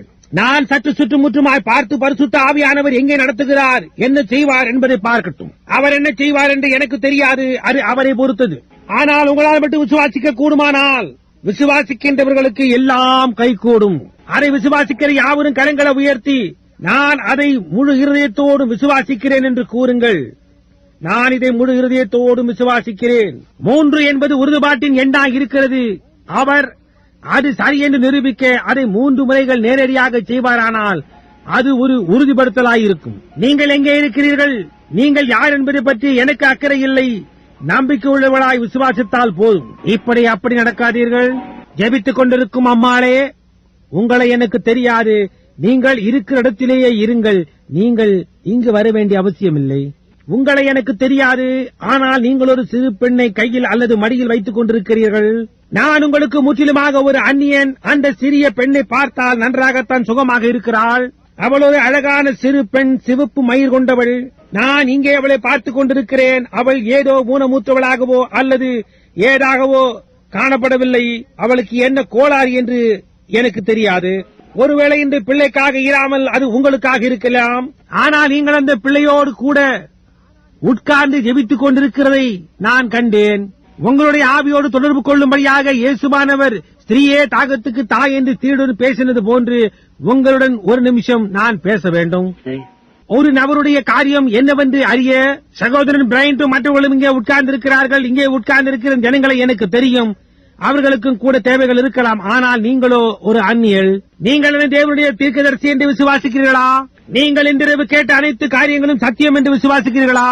இப்பொழுது நீங்கள் செய்த ஏதாவது காரியத்தை அல்லது செய்திருக்க வேண்டிய ஏதாவது காரியத்தை அல்லது உங்களில் உள்ள ஏதாவது கோளாறை அல்லது உங்களுக்குள்ள வாஞ்சையை தேவன் எனக்கு வெளிப்படுத்துவாரானால் உங்களுக்கு தெரியும் அது உண்மைதானா அல்லது இல்லையா என்று. உங்களுக்கு தெரியாதா? அவர் அதை செய்வாரானால் அவர் நேற்று இன்றும் என்றும் மாறாதவராய் இருக்கிறார் என்றும் லூக்கா 17:30 வெளிப்பட்டது என்றும் அவருடைய வார்த்தையை அது உறுதிப்படுத்துமா? நீங்கள் அதை விசுவாசிக்கிறீர்களா? நாங்கள் அந்நியர் என்ற அந்த ஸ்திரீ கை உயர்த்தி விட்டால் உங்களை எனக்கு தெரியாது. ஆனால் நான் உங்கள் ஆவியோடு தொடர்பு கொள்ள பிரயாசிக்கிறேன். ஒரு நபர், உங்களில் அநேகர் இருக்கிறீர்கள். இப்பொழுது இதை நீங்கள் உங்கள் முழு இருதயத்தோடு விசுவாசிக்கிறீர்களா? இது இந்த சின்ன பெண்ணுக்காகவே, அது உங்களுக்காக அல்ல. நீங்கள் பயப்படுகிறீர்கள். ஆனால் உங்களை தொல்லைப்படுத்துகிறது பயமல்ல. உங்கள் இருதயத்தில் இருக்கிற மகத்தான காரியம் அந்த சிறு பெண் தான். அது என்னவென்று தேவனார் இடத்தில் கூற முடியும் என்று விசுவாசிக்கிறீர்களா? நீங்கள் அதை விசுவாசிக்கிறீர்களா? அது உங்களுக்கு உதவியாக இருக்குமா? அப்பொழுது நீங்கள் விசுவாசிப்பீர்களா? அது மூளையில் ஏற்பட்ட காயம், அது சரிதானே? இப்பொழுது உங்களுடைய கரத்தை அந்த பிள்ளையின் தலையின் மேல் வையுங்கள். உங்களுடைய கரத்தை. அன்புள்ள தேவனே, இந்த அடையாளங்கள் விசுவாசிக்கிறவர்களை பின்தொடரும். வியாதியஸ்தர் மேல் கைகளை வைப்பார்கள், அவர்கள் சுகமடைவார்கள் என்று நீர் கூறியிருக்கிறீர். இந்த ஸ்திரீ ஒரு விசுவாசி. அவளுடைய கரம் பிள்ளையின் மேல் இருக்கிறது. அவள் சுகமடைவாளாக. இந்த விண்ணப்பத்தை இயேசு கிறிஸ்துவின் நாமத்தினால் ஏறெடுக்கிறேன். ஆமேன். உங்களால் விசுவாசிக்க கூடுமானால் எல்லா காரியங்களும் கைகூடும். நிச்சயமாக அவருக்கு பக்கத்தில் உட்கார்ந்திருக்கும் ஸ்திரீயை நான் அறிவேன். ஆனால் அவளோ அவ்வளவு ஊத்தமாக இந்த வழியாய் பார்த்துக் கொண்டிருக்கிறாள். அவளுடைய பெயரை என்னால் சொல்ல முடியவில்லை. ஆனால் பரவாயில்லை, ஒரு நிமிடம் அவளுடைய முகத்தை நோக்கி பார்த்தால் நான் அறிந்து கொள்வேன். அவளுடைய பார்வையினாலே அந்த ஸ்திரீயை நான் அறிந்து கொள்வேன். ஆனால் அவளுடைய கோளாறு என்னவென்று எனக்கு தெரியாது. உங்களுடைய கோளாறு என்னவென்று தேவன் எனக்கு வெளிப்படுத்துவார் என்று நீங்கள் விசுவாசிக்கிறீர்களா? அது உங்களுக்கு உதவி செய்யுமா? அது சக்கரை வியாதி. அது சரி என்றால் உங்கள் கருத்தை உயர்த்தி காட்டுங்கள். நிச்சயமாக உங்களுக்கு பக்கத்தில் உட்கார்ந்திருக்கும் அந்த அம்மாளுக்கும் கூட அதே வியாதிதான். அவளும் ஒரு அந்நியல். அந்த அம்மாள் வேறொருவருக்காக ஜெபித்துக் கொண்டிருக்கிறாள். அது ஒரு ஊனமுற்ற குழந்தைக்காக. நீங்கள் அதை உங்கள் முழு இருதயத்தோடு விசுவாசிப்பீர்களேயானால் தேவன் அதை உங்களுக்கு அருளிச் செய்வார். இங்கே யாரோ பின்னால் இருப்பவர்கள் அங்கே ஒரு மனிதன் புகைப்பிடித்தலை முற்றிலுமாய் விட்டுவிட வேண்டும் என்று முயற்சித்துக் கொண்டிருக்கிறார். அந்த பழக்கத்தை உங்களிடத்திலிருந்து தேவன் எடுத்து போடுவார் என்று நீங்கள் விசுவாசிக்கிறீர்களா? நீங்கள் அதை விசுவாசிக்கிறீர்களா? அப்படியானால் அதை நீங்கள் பெற்றுக் கொள்ளலாம். அந்த மனிதனை என் ஜீவியத்தில் நான் கண்டதே இல்லை. இங்கே ஒரு மனிதன் இருக்கிறார். இங்கேயே கட்டிலிலோ அல்லது நாற்காலிலோ இருக்கும் அந்த மனிதனின் மேல் அந்த கருத்த நிழல் தொங்கிக் கொண்டிருக்கின்றதை பாருங்கள். அவர் மரித்துக் கொண்டிருக்கிறார். அவர் நேரிடப்பட்டிருக்கிறார். அவருக்கு புற்றுநோய் இருக்கிறது. அந்த மனிதனை எனக்கு தெரியாது. அவரை பார்த்ததே கிடையாது. உன்னை குறித்த எல்லாவற்றையும் தேவன் அறிந்திருக்கிறார். அதுதான் உண்மை ஐயா. உங்களை குறித்த ஏதாவது காரியத்தை தேவனால் என்னிடம் சொல்லக்கூடும் என்று நீ விசுவாசிக்கிறாயா? உன்னுடைய சுகத்தை பெற்றுக்கொள்ள அது உனக்கு உதவியா இருக்குமா? ஒரு நண்பனால் நீ இங்கே கொண்டு வரப்பட்டாய். ஆனால் நீ இந்த இடத்தைச் சேர்ந்தவன் அல்ல. எங்கேயோ தண்ணீர் நிறைந்துள்ள ஏதோ இடத்தில் அநேகர் அங்கே மீன் பிடிப்பார்கள். அங்கே இருந்து வந்தவர். ஆம், ஆல்பேனி கண்டேக்கில் இருந்து வந்தவர். அது உண்மை. விசுவாசித்து நீங்கள் சுடங்கு மனிதராய் வீட்டுக்கு போகலாம். அது போய்விட்டது என்று விசுவாசியுங்கள். நீங்கள் அதை விசுவாசித்தால் கூடும். நீங்கள் அதை விசுவாசிக்கத்தான் வேண்டும். அது உனக்காக செய்யப்பட்டது என்று விசுவாசியுங்கள். நீங்கள் விசுவாசிக்கிறீர்களா? நீங்கள் டென்னசியில் இருந்து வருகிறீர்கள். ஆஸ்துமா வியாதினால் பாதிக்கப்பட்ட ஒரு மகன் இருக்கிறான். இங்கே இல்லை, ஆனால் அவன் சுகமடைவான் என்று நீர் விசுவாசிக்கிறீரா? அப்படியானால் நீர் உம்முடைய கைக்குட்டையை உம்முடைய கரத்தில் எடுத்துக்கொண்டு போங்கள். நீங்கள் அதை விசுவாசித்தால் அவன் குணமாகி விடுவான். அங்கே டாக்டர் வெயிலுக்கு எதிரில் உட்கார்ந்து கொண்டு அழுது கொண்டிருக்கிற அந்த அம்மாள், அவளும் கூட நேரிடப்பட்டிருக்கிறாள். அதிலும் கருத்த நிழல். அந்த ஸ்திரீயின் ஜீவியத்தில் நான் பார்த்ததே கிடையாது. ஆனால் அவளுக்கு புற்றுநோய் இருக்கிறது. அவளுக்கு ஏதாவது காரியம் உடனடியாக செய்யப்படவில்லை என்றால் அவள் மரித்து போவாள். அவர் உன்னை சுகப்படுத்துவார் என்று ஸ்திரீயே நீ விசுவாசிக்கிறாயா? உன்னால் விசுவாசிக்க கூடுமானால் நீ விசுவாசித்தால் சுகத்தை உன்னால் பெற்றுக் கொள்ள முடியும். அவளுக்கு நேர் பின்னாக ஒரு அம்மாள் தன் கைக்குட்டையை வாயின் மேல் வைத்து பொத்திக் கொண்டு உட்கார்ந்து கொண்டிருக்கிறாள். அவளுக்கு குடலில் புண் இருக்கிறது. வியாதியாயிருக்கிறாள். உனக்கு அடிக்கடி வலி வருகிறது. கண் பார்வை அடைந்து போய் மயங்கி கீழே விடுகின்றாய். யாரோ உன்னை இங்கு கொண்டு வந்திருக்கிறார்கள். உன்னை யாரோ இங்கே கொண்டு வந்திருக்கிறார்கள். உனக்கு ஸ்திரீகளுக்கு ஏற்படும் கோளாறு இருக்கிறது. நீ விசுவாசித்தால் வீட்டிற்கு போய் சுகமாயிருக்கலாம். எனக்கு நேராக உட்கார்ந்து நோக்கி பார்த்துக் கொண்டிருக்கும் உன்னைதான். வாலிபனே, நீ எனக்கு ஒரு அந்நியன். நீ எங்கிருந்து வந்தாய்? பியூரிட்டோ ரீக்கனா அல்லது வேறு எங்கிருந்தோவா? ஆமாம், நான் உனக்கு ஒரு அந்நியன். உனக்கு அது தெரியும். நீ எங்கள் தேசத்திலிருந்து வந்தவனும் அல்ல. உன்னுடைய இருதயத்தின் வாஞ்சையை தேவனால் உனக்கு கொடுக்க முடியும் என்று நீ விசுவாசிக்கிறாயா? உன்னுடைய வாஞ்சை என்னவென்று நான் உனக்கு கூறுவேனால் நீ அதை ஏற்றுக்கொள்வாயா? நீ பரிசுத்தாவின் அபிஷேகத்தை நாடிக்கொண்டிருக்கிறாய். அது உண்மை. என் சகோதரனே, பரிசுத்த ஆவியை பெற்றுக்கொள்ளு. இங்கே ஒரு கருத்த மனிதன் பின்னால் உட்கார்ந்து கொண்டிருக்கிறார். அவருடைய இருதயத்தில் ஒரு பெரிய பாரம் இருக்கிறது. அந்த பாரம் அவருடைய மனைவின் மேல் இருக்கிறது. அவளும் இங்கே இல்லை. அவளுக்கு பாதத்தில் தொல்லை இருக்கிறது. அவர் உன்னை சுகப்படுத்துவார் என்று விசுவாசிக்கிறாயா? நீ விசுவாசிக்கிறாயா? நீ இங்கே ஒரு அந்நியனாய் இருக்கிறாய். நீ கடல் கடந்து வந்திருக்கிறாய். நீ ஜமேக்காவில் இருந்து வந்திருக்கிறாய். நீ யார் என்று தேவனால் எனக்கு சொல்ல முடியும் என்று விசுவாசிக்கிறாயா? மிஸ்டர் பிரேடன், நீர் விசுவாசிக்கிறீரா? இயேசு கிறிஸ்து நேற்றும் இன்றும் என்றும் மாறாதவராயிருக்கிறார். இந்த சகோதரி பின்னாக இந்த கோடியில் திருமதி ரைட் அவர்களுக்கு பக்கத்தில் உட்கார்ந்திருக்கிறாள். இருதயத்தில் அவளுக்கு ஒரு பாரம் இருக்கிறது. அவள் தன் மகளுக்காக ஜெபித்துக் கொண்டிருக்கிறாள். அவளுக்கு ஒரு அறுவை சிகிச்சை நடக்கப் போகிறது. அவளுக்காக உன் முழு இருதயத்தோடு விசுவாசிக்கிறாயா?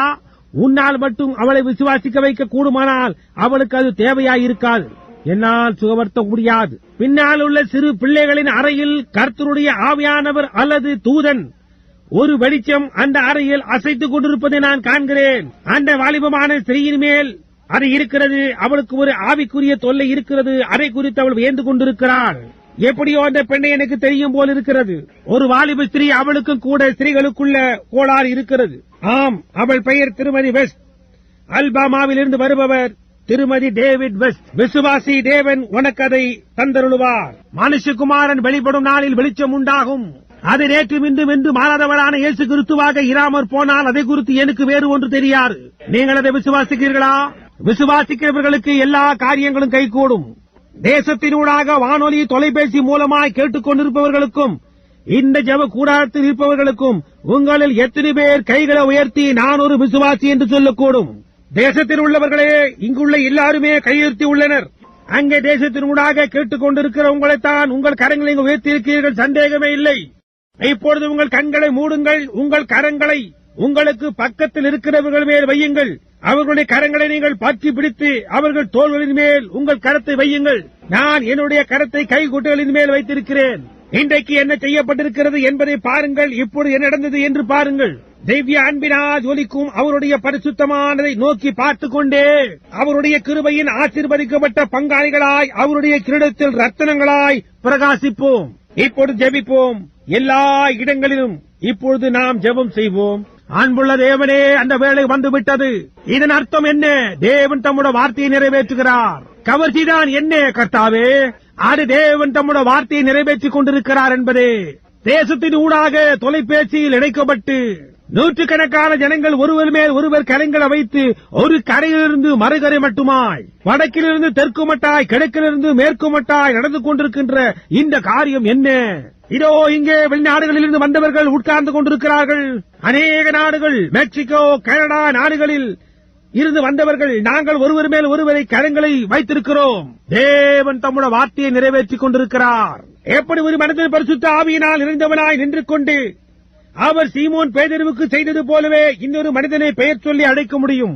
உன்னுடைய பெயர் சீமோன், நீ யோனாவின் குமாரன் என்றார். நீ போய் உன் புருஷனை இங்கே அழைத்துக் கொண்டு வா என்றார். எனக்கு புருஷன் இல்லை என்றாள். உண்மையாகவே உனக்கு 5 புருஷர்கள் இருந்தார்கள் என்றார். அவள் சொன்னால், இப்படிப்பட்ட காரியங்களை செய்ய மேசியா வருகிறார் என்று நான் அறிவேன். ஆனால் நீர் யார் என்று கேட்டாள். அதற்கு அவர், நானே அவர் என்றார். நீர் நேற்றும் இன்றும் என்றும் மாறாதவராயிருக்கிறீர். நான் என் பிதாவிடத்திற்கு போகிறபடியால் நான் செய்த கிரியைகளை காட்டிலும் நீங்கள் இதை பார்க்கிலும் அதிக கிரியைகளை செய்வீர்கள். இதோ கடைசி நாட்களில் தீர்க்கதரிசியாகி எலியாவை உங்களிடத்திற்கு அனுப்புவேன். அவன் ஜனங்களின் கருத்துக்களை மாற்றி போடுவான். பிள்ளைகளுடைய இருதயங்களை பிதாக்களிடத்துக்கு திருப்புவான். மீண்டும் வேதாகமத்தின் அப்போஸ்தல உபதேசத்திற்கு திருப்புவான். சாயங்கால நேரத்திலே வெளிச்சம் உண்டாகும். மகத்தான பரலோகத்தின் தேவனே, இங்கே நாங்கள் இருக்கிறோம். ஆண்ட வேலையானது இங்கு இருக்கிறது. கரங்கள் ஜனங்கள் மேல் வைக்கப்பட்டிருக்கிறது. சாத்தானே, நீ தோற்கடிக்கப்பட்டாய். நீ ஒரு பொய்யன். தேவனுடைய ஒரு ஊழியக்காரன் என்ற முறையில், ஊழியக்காரர்கள் என்ற முறையில் தேவனுடைய வார்த்தைக்கு நீ கீழ்ப்படிந்து ஜனங்களை விட்டு வெளியே போ என்று இயேசு கிறிஸ்துவின் நாமத்தினால் நாங்கள் உனக்கு கட்டளையிடுகிறோம். ஏனென்றால் என் நாமத்தினால் அவர்கள் பிசாசுகளை துரத்துவார்கள் என்று எழுதியிருக்கிறது. எல்லா ஜனங்களும் விடுவிக்கப்படுவார்களாக. அதை அழியும் அன்புள்ள தேவனே. கல்வாரி மலையின் மேல் ஒரு கவர்ச்சியுடனே அந்த நாளன்று எல்லா வியாதிகளையும் நோய்களையும் பிசாசின் சகல கிரியைகளையும் தோற்கடித்த பரலோகத்தின் தேவன் நீரே. நீர் தேவன். உம்முடைய தழும்புகளால் ஜனங்கள் சுகமடைகிறார்கள். அவர்கள் விடுவிக்கப்பட்டிருக்கின்றனர். இயேசு கிறிஸ்துவின் நாமத்தில் ஆமேன். தேவனே, இங்கே கிடக்கின்ற ஒவ்வொரு கைகுட்டையும் தேவனுடைய ஆவியானவர் இங்கு இருக்கையிலே, இயேசு கிறிஸ்துவனுடைய அபிஷேகம் ஜனங்கள் மேல் இருக்கையிலே, அவர் வாக்களித்த மகத்தான அடையாளங்கள் நிறைவேறிக் கொண்டிருக்க, பூமி நடுங்கிக் கொண்டிருக்கிறது. பூமி அதிர்ச்சிகள் சம்பவித்துக் கொண்டிருக்கின்றது. அவர் சொன்ன மகத்தான அடையாளங்களும் வேத வார்த்தைகளும் நிறைவேறிக் கொண்டிருக்க, சாயங்கால வெளிச்சம் பிரகாசித்துக் கொண்டிருக்கிறது. கிழக்கிலும் மேற்கிலும் வடக்கிலும் தெற்கிலும் இருந்த வந்த விசுவாசிகளின் சரீரத்தின் பிரதித்துவமாக நான் என்னுடைய சரீரத்தை இந்த கைக்குட்டைகளின் மேல் வைத்து தேவனுடைய வார்த்தையின் மகிமைக்காகவும் கனத்திற்காகவும் இந்த கைக்குட்டைகள் யார் யார் மேல் வைக்கப்படுகின்றதோ அவர்கள் ஒவ்வொருவரையும் விட்டு வெளியேறும்படி இயேசு கிறிஸ்துவின் நாமத்தினால் சாத்தானுக்கு கூறுகிறேன். தேவனுடைய வார்த்தையாகிய நசரேயனாகிய இயேசுவின் நாமத்தில் ஆமேன். இப்பொழுது அமைதியாகவும் தெளிந்த புத்தியோடும் நிதானத்தோடும் உங்களுடைய சரியான சிந்தையோடும் விசுவாசிகள் என்ற முறையில் இப்பொழுது நீங்கள் விசுவாசித்து சர்வ வல்லமையுள்ள தேவனிடத்திலிருந்து உங்களுடைய சுகத்தை இயேசு கிறிஸ்துவின் நாமத்தினால் ஏற்றுக்கொள்கிறீர்களா? அப்படியானால் உங்கள் கரங்களை உயர்த்தி பிடியுங்கள். தேசத்தின் ஊடாக கேட்டுக் கொண்டிருக்கின்றவர்களே, அங்கேயே நீங்கள் உங்கள் கரங்களை உயர்த்துங்கள்.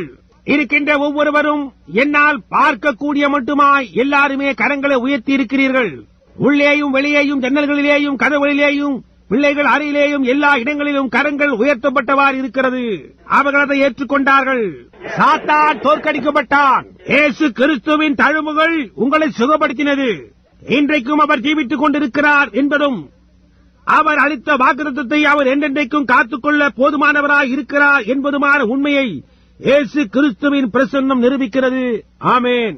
நான் அவரை விசுவாசிக்கிறேன். நீங்கள் விசுவாசிக்கிறீர்களா? இப்பொழுது நாம் யாவருமாக எழுந்து நிற்போம். கர்த்தராகிய இயேசு கிறிஸ்துவின் நாமத்தினால் செய்யப்பட்ட அல்லது கூறப்பட்ட எல்லா காரியங்களையும் ஏற்றுக்கொண்டு அவரை நம்முடைய இருதயங்களோடும் நாம் அவரை நேசிக்கிறோம். எங்களில் இருக்கின்ற யாவற்றோடும் நாங்கள் அவரை எங்களுடைய சிந்தையில் வைத்து போற்றுகிறோம். இப்பொழுது நீங்கள் கலைந்து வெவ்வேறு இடங்களில் உள்ள உங்கள் வீடுகளுக்கு இன்றிரவு திரும்பி போகையில் தேவனே அவர்களோடு செல்வீராக.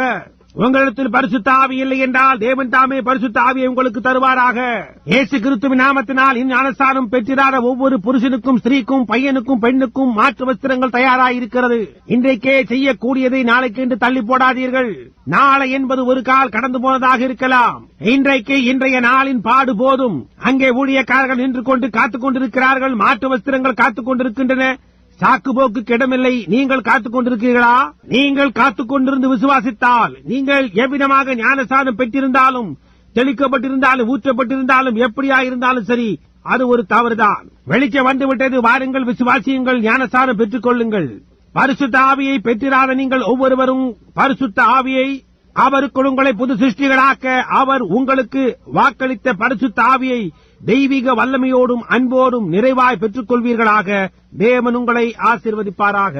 இப்பொழுதிலிருந்து அடுத்த ஞாயிறு 9 மணி மட்டுமாக வருஷங்களுக்கு முன்பாக நாம் வழக்கமாக பாடும் இந்த பாட்டினை பாடுவோம். குடும்ப ஜெபத்தை மறக்க வேண்டாம். தேவன் உங்களை அங்கே சந்திக்க விரும்புகிறார். உங்களுடைய தேவைகள் எல்லாவற்றையும் அவர் பார்த்துக் கொள்வார். குடும்ப ஜெபத்தை மறக்க வேண்டாம். இப்போது நாம் யாவருமாய் சேர்ந்து பாடுவோம். Don't forget the family prayer.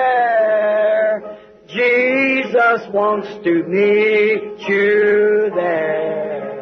நாம் அதை மறுபடியும் பாடும்போது நமக்கு அடுத்துள்ள புனித யாத்திரைகளுடன் கை குலுக்குவோம். பாருங்கள், நாம் பாடிக்கொண்டிருக்கும் போதே கை குலுக்குவோம். நீங்கள் அவரை நேசிக்கிறீர்களா? I love him because he first loved me. நான் அவரை நேசிக்கிறேன், ஏனென்றால் முந்தி அவர் என்னை நேசித்து என் ரட்சிப்பை கல்வாரின் சிலுவையில் கிரியம் கொடுத்து வாங்கினார். அதுதான் அந்த கவர்ச்சி. அதே கவர்ச்சி தான் சூரியாஸ்தமன மலையின் மேலும் இருந்தது. நேபோ மலையின் மேலும் சீனாய் மலையின் மேலும் பல வித்தியாசமான மலைகளின் உச்சியின் மேலும் அதே காரியம்தான். சரி, இப்பொழுது நாம் அந்த பாட்டை பாடுவோம். I love you. I love you because he first loved me and purchased my salvation on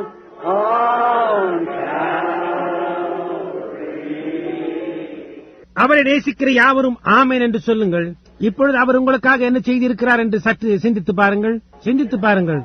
நீங்கள் அங்கே எங்கேயோ இன்றிரவு மது அருந்தும் இடத்தில் தேவனுடைய இரக்கங்களுக்கு புறம்பே நான் இருக்க வேண்டியது போன்றதான எங்கே சபக்குடியில் நீங்கள் ஒரு கால் இருந்திருக்கலாம். அவர் உனக்காக என்ன செய்தார்? ஓ, நாம் எப்படி அவரை நேசிக்காமல் இருக்க முடியும்? மற்றவர்கள் என்ன கூறினாலும் அது எவ்வித வித்தியாசத்தையும் உண்டாக்காது. முதலாவது அவரே. நாம் நம்முடைய கண்களை மூடி தலைகளை வணங்கினவாறு நாம் அவருக்காக இதை பாடுவோமாக. அவருக்கு பாடல்கள் என்றால் பிடிக்கும். அவருக்கு ஸ்தோத்திர பாடல்கள் பிரியம். இப்பொழுது இதை அவருக்காக பாடுவோம்.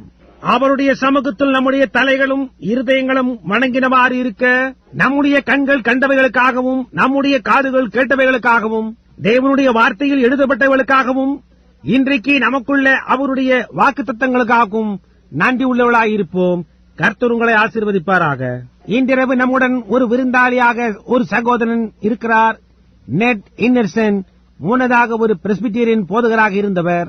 அவருடைய தகப்பனார் அவருடைய சகோதரர்கள் யாவரும் பிரெஸ்பிட்டேரியன் போதகர்கள்.